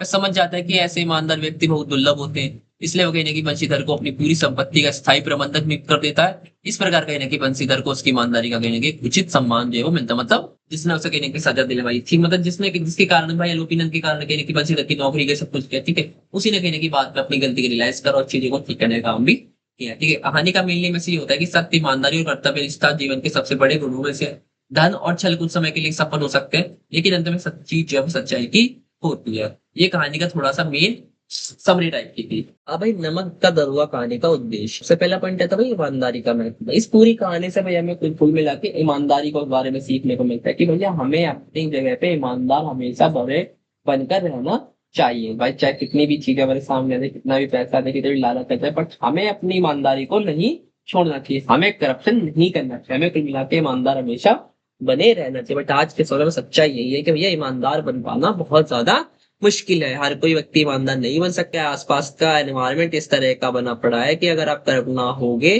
तो भी आपको करप्शन जो है वो कहीं ना कहीं थोड़ा बहुत तो करना ही पड़ेगा, तभी आप इस सोसाइटी में, समाज में कहीं ना कहीं सर्वाइव कर पाओगे। ये सिस्टम इतना गंदा हो चुका है कि अगर आप करप्शन ना करो तो आप सोसाइटी में, आप इस जगह पे सर्वाइव नहीं कर सकते। ठीक है, आज की सिचुएशन इस तरह की बनी हुई है, बट उसके बावजूद हमें कहीं ना कहीं ईमानदार जो है बनकर रहना चाहिए। ठीक है, फिर आता है भ्रष्टाचार की आलोचना। तो कहीं ना कहीं कहानी के अंदर जो करप्शन है, जो भ्रष्टाचार है, इसे गलत बताया गया, इसकी कहीं ना कहीं बहुत ज्यादा कड़ी आलोचना जो है वो की गई है। कहीं ना कहीं लोगों को ईमानदार रहने की सलाह जो है वो दी जा रही है। ठीक है, भ्रष्टाचार को कहीं ना कहीं खराब बताने का काम जो है इसके अंदर किया गया है। कर्तव्यनिष्ठ की प्रेरणा, तो देखो कहानी का उद्देश्य लोगों को अपने कर्तव्यों के प्रति जागरूक बनाना भी है, ठीक है। वंशीधर कहीं ना कहीं अपने पद और जिम्मेदारी को पूरी निष्ठा से कहीं ना कहीं निभाता है, किसी के धन पद या प्रभाव से प्रभावित नहीं होता, अपने कर्तव्य को अपनी निष्ठा अपने कर्तव्य को भाई उसका जो काम है वो उसे करेगा, चाहे व्यक्ति अमीर हो चाहे व्यक्ति गरीब हो, है ना। ऐसा थोड़ी कि प्रशासन जो है, रूल जो है वो गरीब के लिए अलग हो जाएगा और अमीर के लिए अलग हो जाएगा। देखो हालांकि रियलिटी थोड़ी अलग है, अगर वास्तविकता में देखा जाए तो कानून सच में अमीरों के लिए अलग हो जाता है और गरीबों के लिए अलग हो जाता है। बट अब जो बताया गया, जो किताब कहानी बताया गया, उसके अकॉर्डिंग देखा जाए तो ये तो यही है ना कि कहानी और क्या नाम है, रूल जो है सबके लिए बराबर होता है, चाहे वो अमीर हो चाहे गरीब हो, ठीक है। तो वही चीज हमें बताई गई है कि कर्तव्य निष्ठ की प्रेरणा दी गई है इसके अंदर। उसका जो कर्तव्य है, एक ईमानदार ऑफिसर का जो कर्तव्य है वो अमीर के लिए भी वैसे ही रहेगा, गरीब के लिए भी वैसे ही रहेगा, ठीक है। कहीं ना कहीं धन से अधिक चरित्र का महत्व, तो कहीं ना कहीं धन ज्यादा जरूरी नहीं है, धन ज्यादा आपका महत्वपूर्ण नहीं है, आपका चरित्र जो है वो आपका कहीं ना कहीं बहुत ज्यादा महत्वपूर्ण है। ये चीज कहीं ना कहीं इस कहानी के अंदर बताई गई है, ठीक है। कि धन तो कुछ समय के लिए आपका चला जाएगा, बट आपका जो चरित्र है, जो आपका कैरेक्टर है वो आपका हमेशा बरकरार रहेगा, ठीक है।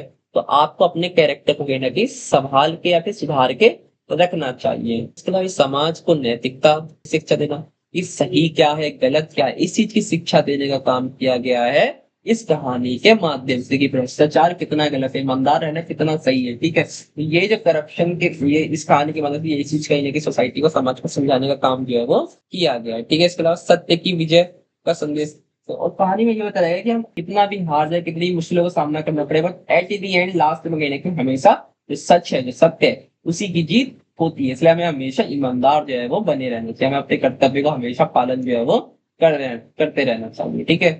ये चीज हमें देखने को मिल जाती है। अब आता भाई नमक का दरोगा कहानी का भाई मेनली मैसेज क्या था, मूल संदेश क्या था, उस संदेश को कहीं ना कहीं हम देख लेते हैं एक बार, ठीक है।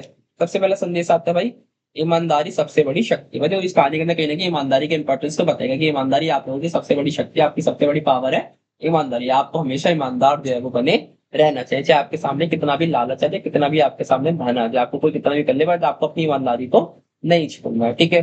फिर आता है धन से अधिक चरित्र का महत्व। कहीं ना कहीं इस कहानी के अंदर मेनली देखने को मिलता है कि चरित्र जो है वो आपका बहुत ज्यादा जरूरी है, वो आपका कैरेक्टर जो है वो आपका बहुत ज्यादा जरूरी है, ना कि धन, क्योंकि धन जो है कुछ समय के लिए आपका धन कहीं ना कहीं चला जाएगा, बट आपका जो कैरेक्टर है वो कहीं ना कहीं आपको हमेशा के लिए अमर कर सकता है। तो कहीं ना कहीं अपने चरित्र को सुधार के रखिए। इसके अलावा कर्तव्य निष्ठ का महत्व, तो कहीं ना कहीं हमें अपने अपने हमेशा अपने कर्तव्य को पालन जो है वो सही तरीके से करना चाहिए, हमें किसी के भी प्रभाव में आके अपने कर्तव्य को नहीं छोड़ना चाहिए, ठीक है। कहीं वो अमीर आदमी तो उसके लिए मैं अलग तरीके से बिहेव करो, गरीब आदमी तो उसके साथ अलग तरीके से बिहेव करो, नहीं भाई, मेरा कर्तव्य जो बनता है मैं अपना काम को कहना कि सही तरीके से लाऊं, चाहे वो अमीरों के लिए हो चाहे वो गरीबों के लिए हो। इसके अलावा सत्य की अंत में विजय होती है। तो ये चीज कहानी के अंदर ये मैसेज दिया गया कि भाई लास्ट में एंड में कहीं ना कहीं जो सत्य है वो कहीं ना कहीं जीत जाता है, उसके सामने कहीं ना कहीं बहुत सारी मुश्किलें आती है, बहुत सारी परेशानियां आती है ना, आपको लगेगा कि हार में, बट एट द एंड कहीं ना कहीं सत्य की हमेशा जीत होती है।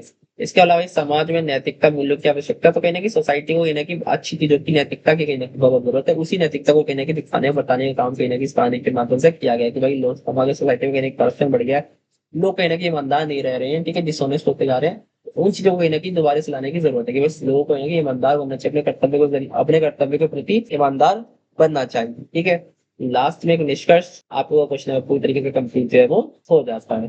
तो भाई हमारा जो चौथा क्वेश्चन है, इस क्वेश्चन के अंदर में भाई हमें भाव और मनोविकार निबंध की विशेषताओं के बारे में लिखना है। सबसे पहले हम समझेंगे भाई भाव और मनोविकार क्या है, ठीक है, फिर उनकी विशेषताओं को भी हम अच्छे से देखेंगे। तो आइए अपने इस क्वेश्चन को समझते हैं। सबसे पहले हम यहाँ पर परिचय देख लेते हैं। तो देखो भाव मनोविकार जो है वो हिंदी साहित्य का एक प्रसिद्ध निबंधकार है, जो कि भाई किसके द्वारा लिखा गया भाई, रामचंद्र शुक्ल द्वारा, ठीक है। इसमें भाई कहीं ना कहीं मानव मन के विभिन्न भावों, मनोविकारों और उनके प्रभावों को कहीं ना कहीं अच्छी तरीके से दिखाने का काम किया गया है कि भाई एक मनुष्य के, एक व्यक्ति के कहीं ना कहीं क्या भाव होते, क्या फीलिंग्स होते, उन चीजों को कहीं ना कहीं दिखाने का काम किया गया भाव मनोविकार निबंध के अंदर, ठीक है भाई। और किसके द्वारा लिखा गया है, मेनली रामचंद्र शुक्ल द्वारा। अब भाव और मनोविकार का अर्थ, सबसे पहले भाव, भाव का मतलब तो आपको पता ही है, भाव का मतलब होता है हमारी फीलिंग्स, हमारी भावनाएं, इसी को कहीं ना कहीं भाव कहते हैं। जैसे कभी कभार हमें किसी को प्रेम होता है वो भाव होता है, एक है ना, किसी पे दया आती है वो भी भाव होता है, किसी पे करुणा आती है वो भी भाव होता है, खुशी होती है वो भी भाव होता है, दुख होता है वो भी भाव होता है, ठीक है। तो ये कहीं ना कहीं हमारी फीलिंग्स, हमारी भावनाएं जो है उसी को हम भाव कहते हैं, ठीक है। मनोविकार का क्या मतलब होता है, देखो मनोविकार का मतलब होता है कहीं ना कहीं समझ लो खराबी समझ लो, या फिर एक एक बीमारी तरह से समझ लो, ठीक है। मनोविकार है ना, मेंटलिटी या फिर नकारात्मक मानसिकता जो है वो कहा जा सकता है, ठीक है। जैसे कि बहुत गुस्सा आना, ईर्ष्या, किसी से जलन होना, है ना, लोभ होना, किसी से घृणा करना, अहंकार आना, ये क्या होता है, इसे कहते हैं मनोविकार, ठीक है। मनोविकार का मतलब होता है मन के ऐसे विकार या नकारात्मक मानसिक परिवर्तन जो व्यक्ति के व्यवहार और सोच को कहना की काफी ज्यादा प्रभावित जो है वो कर देते हैं। ठीक है, अब भाई हम भाव और मनोविकार निबंध की प्रमुख विशेषताओं को देख लेते हैं। सबसे पहले भाई मनोवैज्ञानिक विश्लेषण। भाई देखो, इस निबंध की सबसे मेनली जो बड़ी या फिर सबसे बड़ी विशेषता हमें देखने को मिलती है, वो होती है मनोवैज्ञानिक अध्ययन। मतलब आचार्य रामचंद्र शुक्ल ने कही ना कि मानव मन में उत्पन्न होने वाले विभिन्न भावों को, भाई मनुष्य कब दुख होता है, कब खुश होता है, कब उसको गुस्सा आती है, कब उसको जलन होती है, ठीक है, इन सारे भावों को कहीं ना कहीं बताने का काम किया है कि भाई भाव कैसे आते हैं, ये फीलिंग्स, ये भावना हमारे अंदर किस प्रकार से आते हैं, किस तरह से आती है। ठीक है, इसलिए कहीं ना कहीं इसे मनोवैज्ञानिक विश्लेषण भी कहा जाता है। इसके बाद आता है भाई सरल और सहज भाषा। तो देखो, इस निबंध के अंदर कहीं ना कहीं भाषा जो है वो काफी ज्यादा सिंपल हुआ करती है, काफी ज्यादा स्पष्ट हुआ करती है, काफी ज्यादा प्रभावशाली होती है। ठीक है, कठिन मनोवैज्ञानिक विषय होने के बावजूद लेखक ने ऐसी भाषा का यूज किया है जो कहीं ना कहीं पाठकों को, जो कहीं ना कहीं ऑडियंस को कहीं ना कहीं इजीली समझ में आ जाएगी। ठीक है, इसके अलावा विचार प्रधान शैली। तो देखो, यह निबंध भावुकता की अपेक्षा तर्क और विचारों पर आधारित है। मतलब इसमें जो चीजें लिखी गई ना, थोड़ी फैक्चुअल लिखी गई है, ऐसे नहीं कुछ ही बना बुनू के लिखते चले गए, नहीं भाई, इसमें कहीं ना कहीं फैक्चुअल चीजों का यूज जो है वो किया गया है। ठीक है, लेखक हर बात को सोच समझ के तार्किक ढंग से प्रस्तुत करने का काम कहीं ना कहीं करता है। ठीक है, वे केवल भावनाओं को बना नहीं करता, बल्कि उनके पीछे के रीजंस देता है कि अगर किसी के मन में गुस्सा आ रहा है तो उसके पीछे क्या रीजन होगा, किसी को खुशी हो तो उसके पीछे क्या रीजन होगा। इन सारी चीजों को कि फैक्चुअली बताने का काम जो है वो किया जाता है लेखक द्वारा। ठीक है, इसके अलावा होते हैं मानव जीवन से संबंध। तो देखो, निबंध में वर्णित सभी भाव हो गए, मनोविकार हो गए, ठीक है, वो मनुष्य के दैनिक जीवन से कहीं ना कहीं जुड़े होते हैं, कनेक्ट होते हैं। ठीक है, हर व्यक्ति कहीं ना कहीं अपने जीवन में कभी ना कभी गुस्से में आता है, कभी ना कभी प्रेम में आता है, कभी ना कभी इसके अंदर भी ईर्ष्या होती है, कभी ना कभी लोभ का अनुभव करता है। ठीक है, ये सारे भाव जो कहीं ना कि हर व्यक्ति की लाइफ में कहीं ना कभी तो आती है। ठीक है, तो इसलिए पाठक बताने का, इसलिए कहीं ना कहीं जो हमारे लेखक वो हमें बताने का काम करते हैं कि कहीं ना कहीं ये हमें क्यों महसूस होता है। ठीक है, कब आता है, क्यों महसूस होता है, कौन सा विचार हमारे अंदर कब आता है, सब चीजें कहीं ना कहीं लेखक द्वारा इन निबंध के अंदर बताई गई है। इसके अलावा नैतिक शिक्षा का संदेश। तो देखो, इस निबंध में कहीं ना कहीं लेखक ने केवल मनोविकारों का वर्णन नहीं करा, बल्कि हमें इनसे कैसे बचना चाहिए और हमें अपनी लाइफ में क्या अच्छी चीजों को अपनाना चाहिए, उन सारी चीजों को कहीं ना कहीं बताने, उन सारे वो सारे मैसेज भी कहीं ना कहीं देने का काम जो है वो किया गया है लेखक द्वारा इस निबंध के अंदर। उदाहरणों का प्रभावी प्रयोग। कहीं ना कहीं लेखक अपने विचारों को कहीं ना कहीं स्पष्ट करने के लिए रियल लाइफ से रिलेटेड कुछ एग्जाम्पल जो है वो भी कहीं ना कहीं देने का काम जो है वो करता है, ताकि भाई पाठक जो है, ताकि ऑडियंस जो है वो कहीं ना कहीं चीजों को समझ सके। इसके अलावा इस साहित्य और मनोवैज्ञानिक का समन्वय। तो देखो, इस निबंध में कहीं ना कहीं साहित्यिक सौंदर्य और मनोवैज्ञानिक गहराई को कहीं ना कहीं दोनों को दिखाने का काम किया गया है। ठीक है, लेखक ने भावनाओं का वर्णन कहीं ना कहीं साहित्य शैली में करने का काम जो है वो किया है। ठीक है, जबकि उनका विश्लेषण मनोवैज्ञानिक दृष्टिकोण से किया गया है। क्योंकि लेखक ने ऐसा नहीं था कि तो कुछ भी चीजों को बता दे कि भाई गुस्सा इसलिए आ रहा है, मतलब सारी चीज कहीं ना कहीं अपने फैक्चुअल डाटा के ऊपर कहीं ना कहीं बेस है। इसके अलावा मानव स्वभाव का यथार्थ चित्रण। तो देखो, लेखक ने कहीं ना कहीं मानव स्वभाव की अच्छाइयां, कमजोरियां दोनों को कहीं ना कहीं वही बताने का काम किया है। तो उन्होंने मनुष्य के भीतर छिपे भावों को कहीं ना कहीं, प्रतिक्रिया को कहीं ना कहीं बड़ी सच्चाई के साथ कहीं ना कहीं लोगों के सामने रखने का काम जो है वो किया है। लास्ट में एक निष्कर्ष, कंक्लूजन आपको कुछ ना कंप्लीट हो जाता है। बस इतना ही आपको बताना था, ये मैंने आपको यहाँ पर समझा दिया। ठीक है, ये आपको चीजें समझ में आ गई होंगी। भाई जो हमारा पांचवा क्वेश्चन है, इस क्वेश्चन के अंदर लोगों से भाई एकाकी के तत्वों के बारे में पूछा जा रहा है। यहाँ पे एकाकी के तत्वों के आधार पे जो दीपदान कहानी है, उस कहानी की हमें कहीं ना कहीं समीक्षा करनी है, उस कहानी के बारे में कहीं ना कहीं बताना है। इसके साथ साथ में आप लोगों से सिर्फ एकाकी के जो तत्व होते हैं इसकी विशेषताएं भी आप लोगों से पूछी जा सकती है। ठीक है, तो एकाकी से रिलेटेड या फिर जो दीपदान स्टोरी से कुछ भी पूछा जाए, आपको वही सारी चीजें बतानी चाहिए, मैं आपको इस क्वेश्चन के अंदर समझाने वाला हूँ। सबसे पहले भाई हम परिचय देख लेते हैं। देखो, दीपदान हिंदी साहित्य का एक प्रसिद्ध एकाकी है। पहले तो एकाकी समझ लो, एकाकी का क्या मतलब होता है। एकाकी शब्द एक और अंक शब्द से मिलकर कहीं ना कहीं बनाया, अर्थात ऐसा नाटक जिसमें केवल एक अंक हो उसे एकाकी कहते हैं। यहाँ पे भाई हमारा एक अंक से मतलब है कि मान लो कोई लिटरेचर लिखा गया है, उसमें जीवन के केवल एक पक्ष को दिखाया गया है, किसी एक घटना को दिखाया गया, किसी एक समस्या को दिखाया गया, तो ऐसी लिटरेचर को, ऐसे साहित्य को कहीं ना कहीं एकाकी जो है वो कहा करते हैं। ठीक है, और ये काफी छोटे होते हैं, मतलब छोटी छोटी स्टोरियां जो होती हैं वो लिखी जाती है एकाकी के अंदर। अब भाई दीपदान भी कुछ इसी तरह की स्टोरी है। तो भाई एकाकी के तत्वों के आधार पर कहने की जो दीपदान स्टोरी है, इसकी हम कहीं ना कहीं यहाँ पर समीक्षा जो है वो कर लेते हैं। सबसे पहला पॉइंट है कथा वस्तु। भाई देखो, दीपदान की कथा वस्तु सरल है, काफी सिंपल है, काफी ज्यादा रोचक है, काफी ज्यादा प्रभावशाली। ठीक है, कहानी में घटनाएं कहीं ना कहीं एकदम सिस्टमेटिक वे में कहीं ना कहीं दिखाई गई है। ठीक है, पाठक की रुचि कहीं ना कहीं अंत तक बनी रहती है।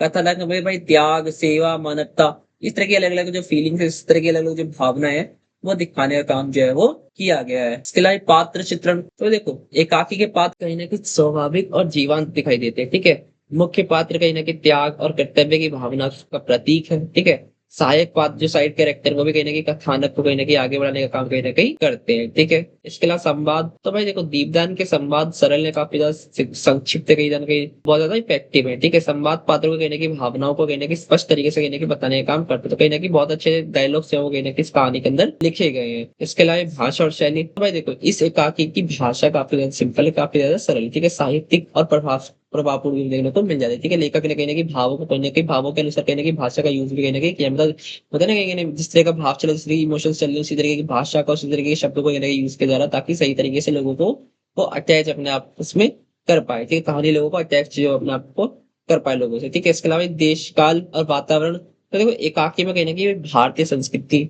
वातावरण, इन सब चीजों का कहीं ना कहीं सुंदर चित्रण जो है वो किया गया है। ठीक है, सामाजिक और भावनात्मक परिस्थिति का कहीं ना कहीं इस तरीके से बनाया गया है कि कहीं ना कहीं वो लोगों को आपस में कनेक्ट कर सके। ठीक है, वातावरण पात्रों की कहीं ना कहीं भावनाओं और घटनाओं को कहीं ना कहीं प्रभावशाली बनाने के लिए कहीं ना कहीं वातावरण जो है वो कहीं ना कहीं भाई पात्रों की भावनाओं और घटनाओं को कहीं ना कहीं प्रभावशाली बनाने के लिए कहीं ना कहीं बहुत ज्यादा इंपॉर्टेंट रोल जो है वो अपना प्ले करता है। ठीक है, इससे क्या होता है, इससे कहीं ना कहीं कहानी जो कहीं ना कहीं ज्यादा रियल जो है वो लगती है। इसका उद्देश्य, मैं देखो दीपदान का मुख्य उद्देश्य कहीं ना कहीं त्याग, सेवा, मानवता और कर्तव्य की कहीं ना कहीं भावनाओं को लोगों के सामने प्रस्तुत करना है। ठीक है, समाज और सोसाइटी में लोगों को भाई किस तरीके से कहीं कहीं त्याग करना पड़ता है, किस तरीके से मानवता को निभानी पड़ती है, किस तरीके से भाई क्या नाम है कर्तव्य का पालन करना पड़ता है, वो सी चीजें कहीं ना कहीं इस कहानी के अंदर दिखाई गई है। इसके अलावा ये नाट्यिकता, तो देखो एकाकी में कहीं ना कहीं नाट्यिकता का कहीं ना कहीं सुंदर समावेश हमें देखने को मिल जाता है। ठीक है, घटनाओं का विकास और भावनात्मक दृश्य कहीं ना कहीं दर्शकों में कहीं ना कहीं उत्सुकता बनाए रखता है। संवाद कहीं ना कहीं पात्रों की कहीं ना कहीं भावनाओं को एकाकी को प्रभावशाली बनाने का काम कहीं ना कहीं करते हैं। अब भाई एकाकी की विधा की विशेषता, मुझे एकाकी एकाकी है, एकाकी का है मतलब एक ऐसी स्टोरी, एक ऐसी कहानी जिसमें कहीं ना कहीं जीवन के एक पक्ष को, एक भाव को, एक चीज को कहीं ना कहीं समझाया जाता है, उसे हम एकाकी कहते हैं। ठीक है, तो देखो सबसे पहला भाई इसमें आता है इसकी विशेषता में एक अंक में पूर्ण कथा। भाई मतलब एकाकी की सबसे बड़ी विशेषता यह है कि इसकी पूरी कहानी केवल एक अंक में समाप्त हो जाती है। इसमें केवल आरंभ, मध्य और अंत का क्रम स्पष्ट रूप से दिखाई ज्यादा, ये स्टार्टिंग होगी, फिर मिड वाला है, ये लास्ट में एंड होगी। ठीक है, कम समय में कहीं ना कहीं पूरी घटना प्रस्तुत की जाती है, मतलब बहुत बड़ी स्टोरी नहीं लिखी जाती, छोटी स्टोरी लिखी जाती है, कम से कम समय में कहीं ना कहीं पूरी स्टोरी को कहीं ना कहीं खत्म जो है वो कर दिया जाता है। इसके अलावा संक्षिप्तता, मतलब ज्यादा बड़ी स्टोरी नहीं है, बहुत छोटी स्टोरी है, कम से कम शब्द में ज्यादा से ज्यादा चीजों को कहीं ना कहीं एक्सप्लेन करने का काम जो है वो इसके अंदर किया जाता है। ठीक है, इसके अलावा सीमित पात्र, मतलब कहानी बड़ी तो जाहिर सी बात है पात्र जो कैरेक्टर जो वो भी कहीं ना कहीं सीमित ही होंगे। ठीक है, एकाकी में कहीं ना कहीं पात्रों की संख्या कम रखी जाती है ताकि कहानी स्पष्ट हो और सरल बनी रहे। ठीक है, कम पात्र होने से कहीं ना कहीं प्रत्येक पात्र को उचित महत्व कहीं ना कहीं मिल पाता है। इसके अलावा एक मुख्य घटना पैदा रही, मतलब कुल मिला के भाई एक मुख्य घटना होगी जिसके ऊपर कहीं ना कहीं पूरी कहानी जो है वो बेस होगी। ठीक है, एक ही मुख्य घटना होती है या फिर एक ही मेनली समस्या होती है, उसी के ऊपर कहीं ना कहीं पूरी तरीके से बात जो है वो की जाती है कहानी के अंदर। ठीक है, इसके अलावा संवाद प्रधानता, कहीं ना कहीं एकाकी में कहीं ना कहीं संवादों को कहीं ना कहीं ज्यादा इंपॉर्टेंस दिया जाता है। पात्र में कहीं ना कहीं विचार और भावना और घटना को कहीं ना कहीं संवाद जो है वो किया जाता है। ठीक है, संवाद कहीं ना कहीं बहुत ज्यादा जरूरी होते हैं एकाकी वाली स्टोरी के लिए। इसके अलावा समय, स्थान और कार्य की एकता, और देखो एकाकी में कहीं ना कहीं समय, स्थान और कार्य की कहीं ना कहीं एकता का विशेष समय ध्यान देखने को मिल जाता है। ठीक है, अधिकांश घटना कहीं ना कहीं एक ही स्थान पर और सीमित समय में कहीं ना कहीं घटित होती है तथा एक मुख्य उद्देश्य की ओर कहीं ना कहीं बढ़ती है। इससे कहानी में कहीं ना कहीं जो एक क्या नाम है रोमांच है वो कहीं ना कहीं बना रहता है। इसके अलावा नाट्यिकता, वो देखो एकाकी में कहीं ना कहीं संघर्ष, उत्सुकता, भावनात्मक प्रभाव, ये सारी चीजें कहीं ना कहीं में देखने को मिल जाती है। कहानी इस प्रकार कहीं ना कहीं आगे बढ़ने का काम करते हैं कि दर्शक कहीं ना कहीं जो जिज्ञासा है, जो सस्पेंस है, वो कहीं ना कहीं दर्शकों के अंदर कहीं ना कहीं बना रहता है। ठीक है, ये चीज में देखने को मिल जाती है। लास्ट में एक निष्कर्ष ऐड कर देना है, कंक्लूजन ऐड कर देना है, वो क्वेश्चन आपको इस तरीके से कंप्लीट जो है वो हो जाता है। आई होप आपको चीजें समझ में आ गई होंगी। तो भाई हमारा जो छठा क्वेश्चन है, इस क्वेश्चन के अंदर भाई हम लोगों को भाई सुभद्रा संस्मरण के आधार पर सुभद्रा कुमारी चौहान के जीवन पर प्रकाश डालना है। मतलब मैंने संस्मरण आपको बताया था, पुरानी याद है, तो सुभद्रा कुमारी चौहान जी ने जो अपनी कुछ संस्मरण द्वारा, अपनी यादों द्वारा कुछ चीजें लिखी हैं, उन चीजों के आधार पर कहीं ना कहीं हमें सुभद्रा कुमारी चौहान जी की लाइफ के बारे में, जीवन के बारे में हमें समझाना है अपने इस क्वेश्चन के अंदर। ठीक है, इनका जीवन परिचय यहाँ पर अच्छे से देख लेते हैं। सुभद्रा कुमारी चौहान भाई हिंदी साहित्य की बहुत फेमस कवित्री मानी जाती है और कहीं ना कहीं एक स्वतंत्रता सेनानी भी मानी जाती है। ठीक है, इनका जन्म जो था 16 अगस्त 1904 को कहीं ना कहीं उत्तर प्रदेश के प्रयागराज में निहालपुर गांव में कहीं ना कहीं हुआ था। ठीक है, बचपन से ही उन्हें कहीं ना कहीं कविता लिखने का शौक था। उनकी शिक्षा कहीं ना कहीं प्रयागराज में हुई थी। उनका विवाह जो है वही लक्ष्मण सिंह चौहान से हुआ था। विवाह के बाद उन्होंने साहित्य और देशवासियों को, देश सेवा दोनों कार्यों को कहीं ना कहीं जारी रखा। वे महात्मा गांधी के स्वतंत्रता आंदोलन से कहीं ना कहीं बहुत ज्यादा प्रभावित थी। उन्हें अंग्रेजों के विरुद्ध कहीं ना कहीं आंदोलन में कहीं ना कहीं भाग जो है वो लिया था। जिस कारण से कहने की उन्हें कई बार जेल भी जाना पड़ा था। ठीक है, सुभद्रा कुमारी चौहान की कविताओं में कहने की देशभक्ति हो गई, वीरता हो गई, नारी शक्ति हो गई, इस तरह की चीजें में कहीं ना कहीं देखने को मिल जाती है। ठीक है, उनकी सबसे प्रसिद्ध कविता जो है वो भाई झांसी की रानी है। ठीक है, जो आज भी आप लोगों ने पढ़ी होगी, खूब लली मर्दानी तो झांसी लड़ी। ठीक है, ये कविता आप लोगों ने पढ़ी भी होगी। ये उनकी कहीं ना कहीं बहुत ज्यादा फेमस कविता है। ठीक है, उनकी भाषा कहीं ना कहीं काफी ज्यादा सरल, सहज और कहीं ना कहीं बहुत ज्यादा प्रभावी है। 15 फरवरी 1948 को कहीं ना कहीं एक सड़क दुर्घटना में कहीं ना कहीं उनका जो निधन जो है वो हो जाता है। ठीक है, हिंदी साहित्य और भारतीय स्वतंत्रता आंदोलन में कहीं ना कहीं उनका कहीं ना कहीं बहुत ज्यादा योगदान था, ये चीज हमें देखने को मिलती है। मैंने आपको इनके लाइफ के बारे में थोड़ा बहुत बता दिया। ठीक है, अब आता है भाई सुभद्रा संस्मरण के आधार पर सुभद्रा कुमारी चौहान का जीवन। सरल और सादगीपूर्ण जीवन। देखो, सुभद्रा कुमारी चौहान का जीवन कहीं ना कहीं बहुत ज्यादा सिंपल था और कहीं ना कहीं बहुत ज्यादा सादगीपूर्ण था। ठीक है, वे दिखावे से कहीं ना कहीं दूर रहती थी और सामान्य जीवन कहीं ना कहीं जीना जो है वो पसंद करती थी। ठीक है, उनके व्यवहार में कहने की विनम्रता थी और अपनापन देखने को हमें मिलता है। ठीक है, जिसके कारण से कहने की लोग उनसे प्यार जो है वो किया करते थे। देशभक्ति की भावना, तो देखो उनके जीवन में कहने की देश प्रेम की भावना में देखने को मिल जाती है। ठीक है, स्वतंत्रता आंदोलन में कहने की सक्रिय रूप से कहने की भाग लेती थी। ठीक है, अंग्रेजों के विरुद्ध कहने की स्ट्रगल करती थी। उनकी कविताओं में कहने की देशभक्ति का स्वर जो है कहने की देखने को मिल जाता है। ठीक है, झांसी की रानी कहने की उनकी सबसे फेमस जो कविता मानी जाती है। इसके अलावा निडर और साहसी व्यक्तित्व, तो देखो सुभद्रा जी साहसी थी, निर्भीक थी, मतलब डरती भी नहीं थी, क्योंकि महिला थी, ऊपर से बहुत पुराना समय चल रहा है, अंग्रेजों से वो चल रहा है। उसके बावजूद तो कहने की बढ़ चढ़ के आंदोलन में पार्टिसिपेट कर रही है, उसके ऊपर जेल भी उन्हें जाना पड़ रहा है। तो कहीं ना कहीं इनके दिखाता है कि वो कितनी ज्यादा निडर थी। ठीक है, वे कठिन परिस्थितियों को भी कहीं ना कहीं सामना हिम्मत से करती थी। स्वतंत्रता आंदोलन में कहीं ना कहीं भाग लेने के कारण उन्हें कई बार कहीं ना कहीं बहुत सारी मुश्किलों का सामना करना पड़ा, पर उसके बावजूद वो कहीं ना कहीं स्वतंत्रता के लिए खड़ी रही। ठीक है, संवेदनशील और भावुक स्वभाव, उनका हृदय कहीं ना कहीं अत्यंत कोमल था, संवेदनशील था। ठीक है, पर दूसरे के दुखों को कहीं ना कहीं अपना दुख मानती थी।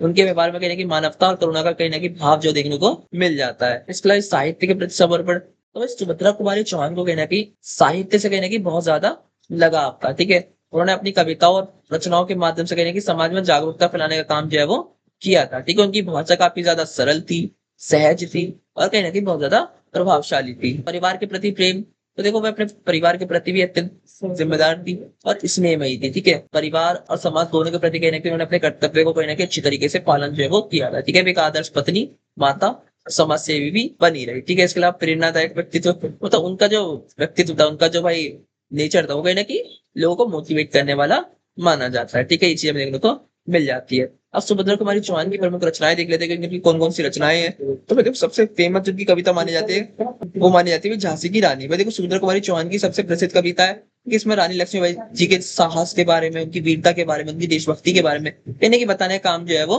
किया गया है। ठीक है, ये कविता पढ़ के आज भी आपको मोटिवेशन जो है काफी मिल सकता है। ठीक है, वीरों का कैसा हो वसंत, देखो इस कविता में कहने की कवित्री ने वीरों के लिए बसंत ऋतु का वास्तविक अर्थ बताया है। ठीक है, उनके अनुसार वीरों का वसंत केवल प्रकृति की सुंदरता नहीं बल्कि देश की रक्षा और बलिदान भी होता है। ठीक है, इसके अलावा जलियाबाग में बसंत, वह जलियांवाला बाग आपको पता है कितना खराब इंसिडेंट था अंग्रेजों द्वारा जो किया गया था। ठीक है, वहां पे लोगों को गोली मार दी गई थी, बहुत से लोगों को। उसके ऊपर कहना कि इन्होंने एक अपनी रचना लिखी, अपनी कविता लिखी। ठीक है, वो चीज इसमें बताई गई है। इसके अलावा मुकुल काव्य संग्रह, तो देखो मुकुल कहीं ना कहीं सुभद्रा कुमारी चौहान का एक काव्य संग्रह है जिसके अंदर उनकी बहुत सारी कविताएं में देखने को मिल जाती है। ठीक है, देशभक्ति से रिलेटेड, सामाजिक चेतना से रिलेटेड, मातृत्व से रिलेटेड, प्रेम से रिलेटेड, है ना, मानव संवेदना से रिलेटेड, अलग अलग तरीके के टॉपिक से कहने की इसके अंदर कविता देखने को मिल जाती है। बिखरे मोती कहानी संग्रह, ये भी कहना कि इनका एक कहानी संग्रह है। इसके अंदर कहने की बहुत सारी कहानियां देखने को हमें मिल जाती है सुभद्रा कुमारी चौहान द्वारा जो लिखी गई है। ठीक है, इसके अलावा सीधे साधे चित्र, ये भी कहानी संग्रह है। ठीक है, इसमें सामान्य लोगों के जीवन और उनके अनुभवों पर आधारित है। ठीक है, इसमें कहने की समाज की वास्तविक परिस्थितियों के बारे में, पारिवारिक संबंधों के बारे में, मानवीय मूल्यों के बारे में कहना की बताने का काम जो है वो किया गया। इसकी भाषा भी काफी ज्यादा सिंपल है जो लोगों को आसानी से समझ में आ जाती है। ठीक है, लास्ट में एक निष्कर्ष कर देना, कंक्लूजन ऐड कर देना, कुछ पूरी तरीके से कंप्लीट जो है वो हो जाता है। आई होप आपको चीजें समझ में आ गई होंगी। हमारा जो 7वां क्वेश्चन है, इस क्वेश्चन के अंदर हम लोगों से रेखा चित्र के बारे में पूछा जा रहा है कि रेखा चित्र क्या होता है, रेखा चित्र संस्मरण जो होते हैं वो क्या होते हैं, उसमें क्या डिफरेंस होता है ना, रेखा चित्र की क्या विशेषताएं होती हैं, वो चीज हमें एक्सप्लेन करनी है अपने इस क्वेश्चन के अंदर। एक क्वेश्चन आप लोगों से हो सकता है वहां पर रहते हैं और भी अलग तरीकों से पूछा जाए, तो कंफ्यूज नहीं होना। रेखा चित्र के बारे में, संस्मरण के बारे में कुछ पूछा जाए, वही सच आपको एक्सप्लेन करनी चाहिए, आप लोगों को इस क्वेश्चन के अंदर समझाना है। वो आइए अपने इस क्वेश्चन को समझ लीजिए। सबसे पहले भाई हम रेखा चित्र का परिचय देख लेते हैं, रेखा चित्र होते क्या है, इस चीज को हम यहाँ पर समझ लेते हैं। देखो रेखा चित्र हिंदी गद्य साहित्य का एक महत्वपूर्ण विधा है। विधा का मतलब होता है जैसे भाई उपन्यास होते हैं, कहानियां होती है, निबंध होते हैं, इसी तरीके से हिंदी लिटरेचर के अंदर एक रेखा चित्र नाम की विधा आती है। ठीक है, इसमें होता क्या भाई, इसमें किसी व्यक्ति, किसी वस्तु, किसी स्थान, घटना, चरित्र का संक्षिप्त और सजीव प्रभावशाली चित्र शब्दों के माध्यम से प्रस्तुत जो है वो किया जाता है। मतलब शब्दों के माध्यम से किसी चीज को कहीं ना कहीं बताने का काम जो है वो किया जाता है। ठीक है, इस प्रकार चित्र कुछ रेखाओं से किसी व्यक्ति का चित्र बना देते हैं, उसी प्रकार कहने की लेखक अपने द्वारा किसी के व्यक्तित्व और विशेषताओं को कहीं ना कहीं उभारता है वर्ड के माध्यम से, मतलब अपनी वर्डिंग के माध्यम से, मतलब शब्दों के माध्यम से किसी के बारे में बताने का काम करता है। जैसे हम अपनी लाइन, मान लो मैंने घर बनाया, घर बनाने के लिए मैं इस तरीके से नॉर्मल ऐसा सिंगरी विंगरी बनाते हैं ना, इस तरीके से बना देते थे। इसी तरीके से लेखक क्या होगा, लेखक भी वर्डों का यूज करेगा, शब्दों का यूज करेगा, और शब्दों के माध्यम से कुछ चीज को इस तरीके से दिखाने की कोशिश करेगा कि हमें लगेगा वो चीज हमारे सामने, हमारे सामने रियल दिख रही है। ठीक है, रेखा चित्र में कहने की विस्तार कम होता था, कोई बहुत बड़ा स्टोरी टेलिंग नहीं की जाती है इसके अंदर। ठीक है, और जिस तरीके से कहीं ना कहीं लिखा जाता है चीजों को, कहीं ना कहीं काफी ज्यादा अट्रैक्टिव, काफी ज्यादा प्रभावशाली होते हैं। ठीक है, इसमें लेखक कहीं ना कहीं अपनी सूक्ष्म दृष्टि, है ना, अपना एक्सपीरियंस, अपनी संवेदना के आधार पर कहीं ना कहीं चित्र को इस तरीके से दिखाने का काम करता है कि कहीं ना कहीं वो रियल लगे हमें। ठीक है, रेखा चित्र की भाषा काफी ज्यादा सरल होती है, काफी ज्यादा अट्रैक्टिव होती है, काफी ज्यादा चित्रात्मक होती है। ठीक है, इसमें कल्पना और वास्तविकता का कहीं ना कहीं मिलन होता हुआ हमें दिखाई देने को मिल जाता है। ठीक है, इस विधा में लेखक किसी व्यक्ति के बाहरी रूपों के साथ साथ उसके स्वभाव, उसकी आदतों, उसके जीवन का कहीं ना कहीं विशेषताओं को भी बताने का काम जो है वो करता है। ठीक है, हिंदी साहित्य में कहीं ना कहीं जो महादेवी वर्मा है ना, जो रामवृक्ष बेनपुरी है, जो बनारसी दास है, ठीक है, ये कुछ मेनली रेखा चित्र के कहीं ना कहीं लेखक जो है वो माने जाते हैं। ठीक है भाई, ये मैंने आप लोगों को रेखा चित्र का एक सिंपल सा परिचय यहाँ पर दे दिया है, सिंपल सा परिचय यहाँ पर आपको समझा दिया है। नेक्स्ट हमारा टॉपिक आता है भाई रेखा चित्र और संस्मरण में अंतर क्या है। तो रेखा चित्र मैंने आपको बताया कि पहले संस्मरण क्या होता है। तो संस्मरण का क्या मतलब होता है, संस्मरण का मतलब होता है याद करके कुछ लिखना। ठीक है, याद करना या फिर किसी की यादें। ठीक है, ये होता है संस्मरण का मतलब। आप एक एक करके हम अंतर को समझ लेते हैं। सबसे पहले विषय वस्तु का अंतर। देखो, रेखा चित्र में किसी व्यक्ति, वस्तु, स्थान या चरित्र का कहीं ना कहीं संक्षिप्त और प्रभावशाली चित्रण जो है वो प्रस्तुत कहीं ना कहीं किया जाता है। ठीक है, इसका केंद्र किसी विशेष व्यक्ति पे उसकी विशेषताओं को कहीं ना कहीं उभारना होता है। ठीक है, दूसरे संस्मरण में लेखक कहीं ना कहीं अपनी जीवन से जुड़ी घटनाओं को या फिर अपने एक्सपीरियंस को, अपने यादों को कहीं ना कहीं वर्णन करने का काम जो है वो करते हैं। तो संस्मरण का मैंने आपको मतलब सुना, संस्मरण का मतलब पुरानी यादें, मेरे पास कोई यादें थी, उन यादों को कहीं ना कहीं मैंने अपनी इस एक कहानी के रूप में, एक कविता के रूप में कहीं ना कहीं लिखने का काम जो है वो किया है। ठीक है, ये कहलाएगा आपका संस्मरण। वो जो रेखा चित्र, वो रेखा चित्र ऐसा नहीं है। रेखा चित्र के अंदर मैंने किसी व्यक्ति को, किसी स्थान को, किसी चीज को कहीं ना कहीं सेंटर में रखकर उसके बारे में बताने का काम जो है वो किया है। संस्मरण में क्या करूं, पर मैं संस्मरण में किसी पुरानी याद को लिखने का काम करूं। ठीक है, ये चीज आपको यहाँ पर समझनी है। अब आता है भाई उद्देश्य का अंतर। अब दोनों को लिखने का उद्देश्य क्या होता है, रेखा चित्र क्यों लिखे जाते हैं, संस्मरण क्यों लिखे जाते हैं, उस चीज को मैं यहाँ पर समझते हैं। ठीक है, देखो, रेखा चित्र का मेनली मोटिव होता है व्यक्ति या वस्तु का सजीव और प्रभावपूर्ण कहीं ना कहीं चित्र पाठकों के सामने, जो ऑडियंस है, जो लोगों से पढ़ रहे हैं, उनके सामने प्रस्तुत करना। ठीक है, इसमें लेखक कहीं ना कहीं उस व्यक्ति की विशेषता और स्वभाव के आधार पर कहीं ना कहीं उस व्यक्ति को दिखाने का काम करता है लोगों के सामने। संस्मरण का मेनली क्या मोटिव होता है भाई, संस्मरण का उद्देश्य होता है कहीं ना कहीं अपने जीवन के एक्सपीरियंस को, अपनी जीवन में, लाइफ में जो चीजें घटना घटी, उसको कहीं ना कहीं लोगों के सामने प्रस्तुत करना। ठीक है, ये होता है मेनली संस्मरण का उद्देश्य। ठीक है, अब शैली का अंतर भाई, देखो, रेखा चित्र अलग शैली का विधा है ना, संस्मरण जो अलग शैली की विधा है। ठीक है, देखो, रेखा चित्र कहीं ना कहीं चित्रात्मक, संक्षिप्त और कलनात्मक होती है। ठीक है, इसमें कहीं ना कहीं कम शब्दों का यूज कहीं ना कहीं किया जाता है, कम शब्दों का इस तरीके से यूज किया जाता है ताकि लोग जो इसके इसकी ओर ज्यादा से ज्यादा अट्रैक्ट भी हो। ठीक है, संस्मरण की शैली कहीं ना कहीं विस्तार पूर्वक होती है, मतलब इसमें पूरी जो मेरी याद है उसको मेरे को पूरी विस्तार से समझाना पड़ेगा, तभी तो लोगों को नहीं समझ में आएगा। मैं मान लो पास से स्टोरी समझा रहा हूँ, बस मैंने ऊपर सारी चीज, थोड़ी थोड़ी चीजें बता दी, आपको समझ में थोड़ी आएगी। तो संस्मरण में क्या होता है, संस्मरण कहीं ना कहीं चीजों को कहने की विस्तार से समझाने का काम जो है वो किया जाता है। बट रेखा चित्र में ऐसा नहीं होता। रेखा चित्र में कहने की चीजों को कहने की बहुत कम शब्दों में समझा दिया जाता है। ठीक है, ये चीज समझने को मिलती है। फिर आता है कल्पना और वास्तविकता का अंतर। देखो, रेखा चित्र में कहने की लेखक अपनी कल्पना, कलात्मकता का प्रयोग करके कहीं ना कहीं किसी चरित्र की, किसी व्यक्ति की कहने की विशेषता को कहीं ना कहीं लोगों के सामने लाने का काम जो है वो करता है। ठीक है, पर संस्मरण का कहना कि मुख्य रूप से कहना कि वास्तविक घटनाओं जो संस्मरण होता है, जो यादें होती है वो तो बड़ी रियल होती है ना। मेरे को कुछ पुराना याद है, मैंने उस पर लिखा था, वो घटना मेरे साथ कहने की कभी पहले घटी होगी, तो कहना कि संस्मरण होता है वो एकदम रियल घटनाओं पे बेस होता है। बट जो रेखा चित्र होता है वो कहीं ना कहीं हमारा सब कुछ कल्पना के ऊपर बेस होता है। ये चीज हमें यहाँ पे देखने को मिल जाती है। इसके अलावा भाई आकार और विस्तार का अंतर। तो भाई देखो, जो रेखा चित्र होता है वो काफी छोटे आकार का होता है। ठीक है, उसमें उससे ज्यादा बड़ा नहीं लिखा जाता है। और संस्मरण क्या होता है, वो बड़ा भी हो सकता है और छोटा भी हो सकता है। ठीक है, हमारी जिस तरह की याद होंगी, जिस तरह की चीजें होंगी, जिस तरह की घटना होगी, उसके अकॉर्डिंग वो बड़ा भी हो सकता है और वो छोटा भी हो सकता है। इसके अलावा भावनात्मक अंतर, देखो रेखा चित्र में भावनाएं होती है, लेकिन उनका उद्देश्य किसी चरित्र को कहीं ना कहीं प्रभावशाली बनाना होता है, ठीक है। इसमें लेखक की संवेदना सीमित रूप से दिखाई देती है। संस्मरण जो होता है उसमें भावनात्मकता कहीं ना कहीं बहुत ज्यादा गहरी होती है, व्यक्तित्व होती है, ठीक है, क्योंकि लेखक ने कहीं ना कहीं वो चीजों को खुद कहीं ना कहीं एक्सपीरियंस करा हुआ है, ठीक है। तो कहीं ना कहीं उसमें थोड़ी उसकी भावना, जो उसकी इमोशंस है, वो थोड़े ज्यादा दिखाई देने को मिलते हैं संस्मरण के अंदर, ठीक है। इसके अलावा प्रस्तुति का अंतर, तो देखो रेखा चित्र कहीं ना कहीं किसी वस्तु या फिर किसी व्यक्ति के चित्र को कहीं ना कहीं प्रस्तुत करने का काम करता है, ठीक है, कि पाठक के मन में उसकी कहीं ना कहीं स्पष्ट छवि बनाए, ठीक है। इसमें वर्णन का केंद्र एक विशेष व्यक्तित्व या दृश्य होता है, ठीक है। बट जो संस्मरण होता है उसमें कहीं ना कहीं घटनाओं और एक्सपीरियंस को कहीं ना कहीं दिखाने का काम जो है वो किया जाता है, ठीक है। इसमें लेखक अपने अतीत की यादों का विस्तार से कहीं ना कहीं व्यक्त करता है, ताकि पाठकों को, ताकि लोगों को कहीं ना कहीं चीजें समझ में आसानी से आ जाए। ये भाई हमने यहाँ पर अंतर जो है यहाँ पर देख लिया था। अब रेखा चित्र की कहीं ना कहीं विशेषताओं को भी हम यहाँ पे एक बार अच्छे से देख लेते हैं। सबसे पहले आता है संक्षिप्तता। संक्षिप्तता का मतलब होता है भाई, मतलब कम से कम शब्दों में चीजों को एक्सप्लेन करना, ये मीनिंग होता है संक्षिप्तता, ठीक है। तो रेखा चित्र जो होता है वो कम से कम शब्दों में लिखा जाता है, उन्हीं कम से कम शब्दों में चीजों को अच्छे से समझाने का काम जो है वो किया जाता है। तो सबसे पहली विशेषता ये हो गई। इसके अलावा चित्रात्मकता, मतलब शब्दों को इस तरीके से यूज किया जाता है कि कहीं ना कहीं चित्र, मतलब आपके सामने विजुअल्स आपको दिखाई दे, इस तरीके से कहीं ना कहीं शब्दों का यूज जो है वो किया जाता है रेखा चित्र के अंदर, ठीक है। इसके अलावा होता है सजीवता। अभी सजीवता क्या होता है, मतलब वास्तविकता लगे, आप जब उस घटना को पढ़ोगे, जब उस घटना को रीड करोगे, आपके सामने से लगेगी सारी चीजें कहीं ना कहीं रियल लग रही है, सारी चीजें आपके सामने हो रही है। इस तरह की कहीं ना कहीं चीजों को प्रयोग किया जाता है रेखा चित्र के अंदर। इसके अलावा भावनात्मकता, तो देखो रेखा चित्र में कहीं ना कहीं लेखक की संवेदनाएं हो गई, भावनाएं हो गई, कहीं ना कहीं स्पष्ट रूप से कहीं ना कहीं हमें देखने को मिल जाती है, ठीक है। लेखक केवल बाहरी रूप का वर्णन नहीं करता, बल्कि उस व्यक्ति या फिर दृश्य से जुड़े कहीं ना कहीं भावों को भी कहीं ना कहीं अच्छे से दिखाने का काम जो है वो करता है, ठीक है।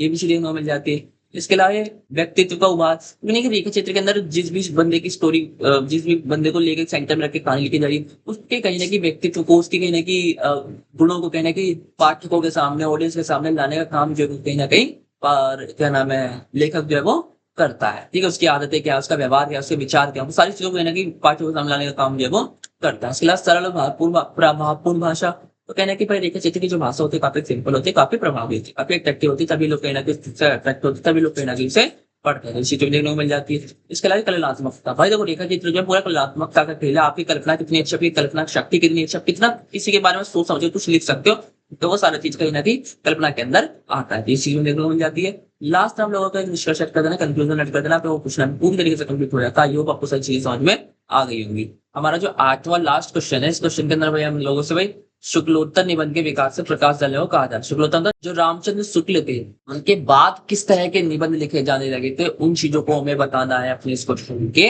अंदर।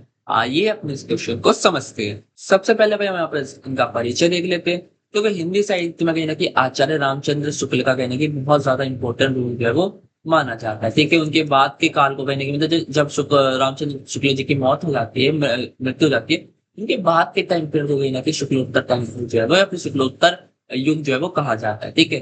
इस काल में कहीं ना कहीं हिंदी निबंध ने कहीं ना कहीं नई दिशाओं में कहीं ना कहीं विकास हासिल की, ठीक है। निबंध केवल गंभीर विचारों तक सीमित न रहकर कहीं ना कहीं सामाजिक, सांस्कृतिक, मनोवैज्ञानिक, व्यंग्यात्मक, व्यक्तिगत विशेष विषयों तक कहीं ना कहीं फैल गए थे। अब निबंध जो कहीं ना कहीं अलग अलग टॉपिक, मतलब मल्टीपल टॉपिक्स के ऊपर कहीं ना कहीं लिखे जाने लगे, ठीक है। इसकी भाषा जो कहीं ना कहीं काफी ज्यादा सिंपल हो गई थी, काफी ज्यादा प्रभावशाली हो गई थी, ये चीजें देखने को मिल जाती, ठीक है। इस युग में कहीं ना कहीं निबंधों में कहीं ना कहीं विचारों के साथ साथ कहीं ना कहीं भावनाओं और अनुभवों को भी कहीं ना कहीं सुंदर सामने में देखने को मिल जाता है। ये इसका छोटा सा परिचय। अब इस शुक्लोत्तर निबंध का विकास, हमें सबसे पहले क्या होता है, विषय विस्तार। देखो पहले जो मेनली देखने को मिलता है, पहले किस टॉपिक्स पे लिखा जाता था जब शुक्ल जी के टाइम पीरियड के आसपास में, तो साहित्य या फिर समाज के ऊपर, ठीक है। पर जैसे जैसे शुक्लोत्तर टाइम पीरियड देखने को मिलता है, शुक्ल जी की मृत्यु हो जाती है, उनके बाद का धीरे धीरे टाइम पीरियड होता है, वहां पर क्या होता है, टॉपिक्स बढ़ जाते हैं। राजनीति के ऊपर निबंध लिखे जाने लगे, संस्कृति के ऊपर, इतिहास के ऊपर, मनोविज्ञान के ऊपर, प्रकृति के ऊपर, शिक्षा के ऊपर, दैनिक जीवन के ऊपर, है ना, मल्टीपल टॉपिक्स के ऊपर कहना कि भाई जो निबंध है वो लिखे जाने लगे थे। ये चीज हमें देखने को मिल जाती है। इसके अलावा आता है भाई व्यक्तिगता का विकास। वैसे तो इस काल में कहने को लेखक ने कहीं ना कहीं व्यक्तिगत अनुभव, विचारों, भावनाओं, है ना, ये सारी चीजें कहीं ना कहीं उनके निबंध के अंदर देखने को ज्यादा हमें देखने को मिल जाती है, ठीक है। लेखक कहीं ना कहीं अपने जीवन के एक्सपीरियंस को कहीं ना कहीं इजीली कहीं ना कहीं आसानी से कहीं ना कहीं अपने निबंध के अंदर प्रस्तुत करने का काम जो है वो किया करते, ठीक है। इसके अलावा भाषा शैली में परिवर्तन, तो कहीं ना कहीं भाई शुक्लोत्तर जी का टाइम पीरियड, तो उसके बाद के जो लोग आते हैं, जो कवि आते हैं, जो लेखक आते हैं, उन्होंने कहीं ना कहीं अपनी भाषा शैली में काफी सुधार कर अपनी भाषा को कहीं ना कहीं काफी ज्यादा सिंपल जो है वो कर दिया था, ताकि कहीं ना कहीं लोगों को आसानी से समझ में आने लगी चीजें, ठीक है। इसके अलावा ये ललित निबंध का विकास, देखो इस काल में ललित निबंध का कहना कि विशेष विकास हुआ। इसमें कहने की विचारों के साथ साथ सौंदर्य, कल्पना, भावनाओं को कहना कि सुंदर में देखने को हमें मिल जाता है, ठीक है। हजारी प्रसाद द्विवेदी और महादेवी वर्मा जैसे कहने की जो साहित्यकार थे, उन्होंने कहने की ललित निबंध को कहने की नई चालियां प्रदान हुआ की थी, ठीक है। इसके अलावा व्यंग्यात्मक निबंधों की उन्नति, तो कहने की समय में भाई व्यंग्यात्मक का मतलब वही मजाकिया भी मुझे निबंध किया जाता है, ठीक है। मतलब फनी निबंध, दोस्तों के निबंध कहने की इस समय में देखने को मिल जाते हैं, ठीक है। जो सामाजिक बुराइयों, राजनीतिक भ्रष्टाचार का कहने की तीखा प्रहार करते हैं, मतलब मजाक वे में किसी को बुरा कहना, इस तरीके के निबंध में कहने की देखने को हमें मिल जाते हैं, ठीक है। इसके अलावा सांस्कृतिक चेतना का विकास, तो देखो शुक्लोत्तर निबंध में कहने की भारतीय संस्कृति, परंपरा, इतिहास के प्रति कहने की गहरी आस्था दिखाई देने को मिल जाती है, ठीक है। लेखक ने कहने की भारतीय जीवन के मूल्यों, संस्कृति, विरासत को कहने की अपने निबंधों में कहने की प्रमुख स्थान देकर काम जो है वो किया है, ठीक है। प्रमुख निबंधकारों का योगदान, तो देखो इस शुक्लोत्तर टाइम पीरियड के बाद कहना कि रामधारी सिंह दिनकर हो गए, विद्यानिवास मिश्र हो गए, शंकर परसाई हो गए, है ना, कुबेरनाथ राय हो गए, ये कुछ निबंधकार है जिन्होंने कहना कि भाई हिंदी साहित्य को कहने की बहुत ज्यादा मजबूत करने का काम करा शुक्लोत्तर टाइम पीरियड के बाद, ठीक है। इनके नाम आप याद रख सकते हैं, अपने एग्जाम में लिख सकते हैं। नेक्स्ट टॉपिक आता है भाई हमारा शुक्लोत्तर निबंध की विशेषताएं। अब इनके निबंध की विशेषताएं क्या थी, उन विशेषताओं को हम यहाँ पर एक बार अच्छे से समझ लेते हैं, ठीक है। सबसे पहले आता है व्यक्तिगत की प्रधानता, मतलब शुक्लोत्तर जी के जो निबंध थे ना, उनके अंदर कहने की व्यक्तिगता काफी ज्यादा प्रधानता में देखने को मिल जाती है, ठीक है। मतलब लेखक जो कि किसी व्यक्ति विशेष के बारे में बता रहे तो उसके बारे में ही सब कुछ ज्यादातर चीजें बताएगा, ठीक है। उसके निजी एक्सपीरियंस के बारे में, विचारों के बारे में, भावनाओं के बारे में कहने की बताने का काम जो है वो किया करते थे, ठीक है। निबंधों में कहीं ना कहीं हमें देखने को मिलता है कि लेखक अपने जीवन की छोटी छोटी घटनाओं को भी कहीं ना कहीं रोचक ढंग से प्रस्तुत करने का काम करता है, ठीक है। इससे निबंध कहीं ना कहीं काफी ज्यादा जीवंत हो जाता है, मतलब लेखक की वो कहीं ना कहीं पर्सनल लाइफ की चीजों को भी कहीं ना कहीं बताने का काम जो है आसानी से करता था, ठीक है। इसके अलावा विषय विविधता, तो भाई देखो शुक्लोत्तर युग में कहने की निबंधों के विषयों का अत्यधिक विस्तार हुआ। पहले निबंध साहित्य और समाज तक सीमित रहते थे, लेकिन इस काल में कहने की राजनीति, सांस्कृतिक, इतिहास और शिक्षा, मनोविज्ञान, प्रकृति की दैनिक जीवन से जुड़े कहने की बहुत सारे मल्टीपल टॉपिक्स आ गए जिनके ऊपर कहने के निबंध जो है वो लिखे जाने लगे। मतलब हिंदी साहित्य का दायरा जो है निबंध का कहीं ना कहीं काफी ज्यादा बढ़ गया था। पहले कुछ टॉपिक्स पे लिखे जा रहे थे, बट अब क्या हो रहा है, अब टॉपिक्स भी बढ़ते जा रहे हैं, ठीक है। इसी में देखने को मिल जाती है। इसके अलावा सरल एवं प्रभावपूर्ण भाषा, मतलब भाषा काफी सिंपल हो गई और प्रभावी हो गई। प्रभावी मतलब इफेक्टिव हो गई, लोगों को कहीं ना किसी चीज समझ में आई, लोगों को कहीं ना कहीं पढ़ने में मजा आ रहा है, ठीक है। तो ये चीज में देखने को मिल जाती है कि भाषा की भाषा सिंपल हो गई है और कहने की भाषा काफी ज्यादा प्रभावी भी हो गई है, लोग उसे पढ़ रहे हैं, लोग उसे समझ रहे हैं, चीजों को उन्हें समझ में आ रहा है, ठीक है। ये चीज भी देखने को मिल जाती है। इसके अलावा ललित निबंधों का विकास, तो देखो शुक्लोत्तर युग में कहने की ललित निबंधों का विशेष विकास हुआ। इन निबंधों में कहने की विचारों के साथ साथ कहने की सौंदर्य के बारे में, प्राकृतिक सौंदर्य के बारे में, कल्पना शक्ति जो है, भावनात्मकता है, उसका कहने की बैलेंस हमें मिश्रण में देखने को मिल जाता है। लेखक कहीं ना कहीं अपनी कलात्मक शैली के माध्यम से कहने की साधारण विषयों को भी कहीं ना कहीं काफी ज्यादा आकर्षक बनाने का काम करता था। हजारी प्रसाद द्विवेदी हो गए, महादेवी वर्मा हो गए ना, ये जो कुछ लेखक थे, ये फेमस लेखक थे, ये कहने की ललित निबंध के कहने की बहुत प्रमुख रचनाकार जो है वो माने जाते हैं। इसके अलावा व्यंग्यात्मकता, तो भाई देखो इस टाइम पीरियड के बाद जो निबंध देखने को मिल जाता है शुक्लोत्तर टाइम पीरियड को, उसको कहने की व्यंग्यात्मकता भी देखने को मिल जाती है। व्यंग्यात्मकता का मतलब होता है कि मजाकिया वे में किसी के पर टच कसना, किसी के ऊपर तीखा प्रहार करना, है ना, उसके ऊपर कुछ निबंध लिखना, ठीक है। ये चीजें देखने को मिल जाती है, ठीक है। इसके अलावा भावनात्मक और संवेदनशीलता, और देखो शुक्लोत्तर निबंध में कहीं ना कहीं भावनात्मकता और संवेदनशीलता का कहीं ना कहीं विशेष महत्व देखने को मिल जाता है। लेखक केवल अपने विचार प्रस्तुत नहीं करते थे, बल्कि मानवीय भावनाओं और संवेदनों को भी कहीं ना कहीं प्रभावशाली ढंग से दिखाने का काम जो करते थे, ठीक है। उनकी लाइफ पे क्या स्ट्रगल चल रहे हैं, सुख दुख चल रहे हैं, है ना, ये सारी चीजें कहीं ना कहीं लेखक अपने निबंधों में बताने का काम जो है वो किया करते थे। इसके अलावा सांस्कृतिक चेतना, तो देखो इस युग में कहने की निबंधों में कहने की भारतीय सांस्कृतिक परंपरा और जीवन मूल्यों को कहने की प्रति गहरी आस्था दिखाई देती है, ठीक है। लेखक ने अपने भारतीय सभ्यता की विशेषताओं और संस्कृति विरासतों के बारे में कहने की बताने का काम लोगों को कहीं ना कहीं किया है, ठीक है। उन्होंने अधिक आधुनिकता परंपरा के बीच कहने की बैलेंस स्थापित करने को भी कहीं ना कहीं लोगों को सलाह दी है, ठीक है। इसमें कहने की लोग जो अपनी संस्कृति के प्रति सम्मान, जागरूकता को कहीं ना कहीं समझने का काम भी करते हैं। लास्ट में कलात्मकता शैली, देखो शुक्लोत्तर निबंध में कहने की साहित्यकार सौंदर्य और कलात्मकता का विशेष महत्व रखता है, ठीक है। लेखक कहने के शब्दों का चयन, वाक्य विन्यास, है ना, और शैली के माध्यम से कहने की निबंध को कहने की काफी ज्यादा इफेक्टिव बनाते हैं। अगर मान लो शब्द ही अच्छे से नहीं लिखे जाएंगे, शब्दों को सही तरीके से चुना नहीं जाएगा और कुछ भी लिख दिया जाएगा, तो जाहिर सी बात है वो इतना इफेक्टिव नहीं होगा। तो क्या लिखना है, कैसे लिखना है, इस चीजें कहने की बहुत ज्यादा मैटर जो है वो किया करती थी, ठीक है। बस भाई लास्ट में निष्कर्ष कंक्लूजन ऐड कर देना, क्वेश्चन आप लोगों को पूरी तरीके से कंप्लीट जो है वो हो जाता है। आई होप आपको सही चीजें समझ में आ गई होंगी। ये आप लोगों का लास्ट क्वेश्चन था, साथ जितने भी इंपॉर्टेंट क्वेश्चन थे मैंने आपको इस वीडियो में करवा दिए। ये क्वेश्चन आप लोगों के बहुत ज्यादा इंपॉर्टेंट है आपके एग्जाम के पॉइंट ऑफ व्यू से, ठीक है। वीडियो अच्छी लगी हो तो भाई लाइक कमेंट शेयर करना ना भूलें। इसके साथ साथ अगर आपको नोट्स चाहिए तो नोट्स का लिंक आप लोगों को भाई नीचे डिस्क्रिप्शन में मिल जाएगा, वहां से नोट्स परचेज कर सकते हैं। इसके साथ साथ आप भाई हमारे व्हाट्सएप चैनल से भी नोट्स परचेज कर सकते हैं। मिलते हैं अपनी नेक्स्ट वीडियो में।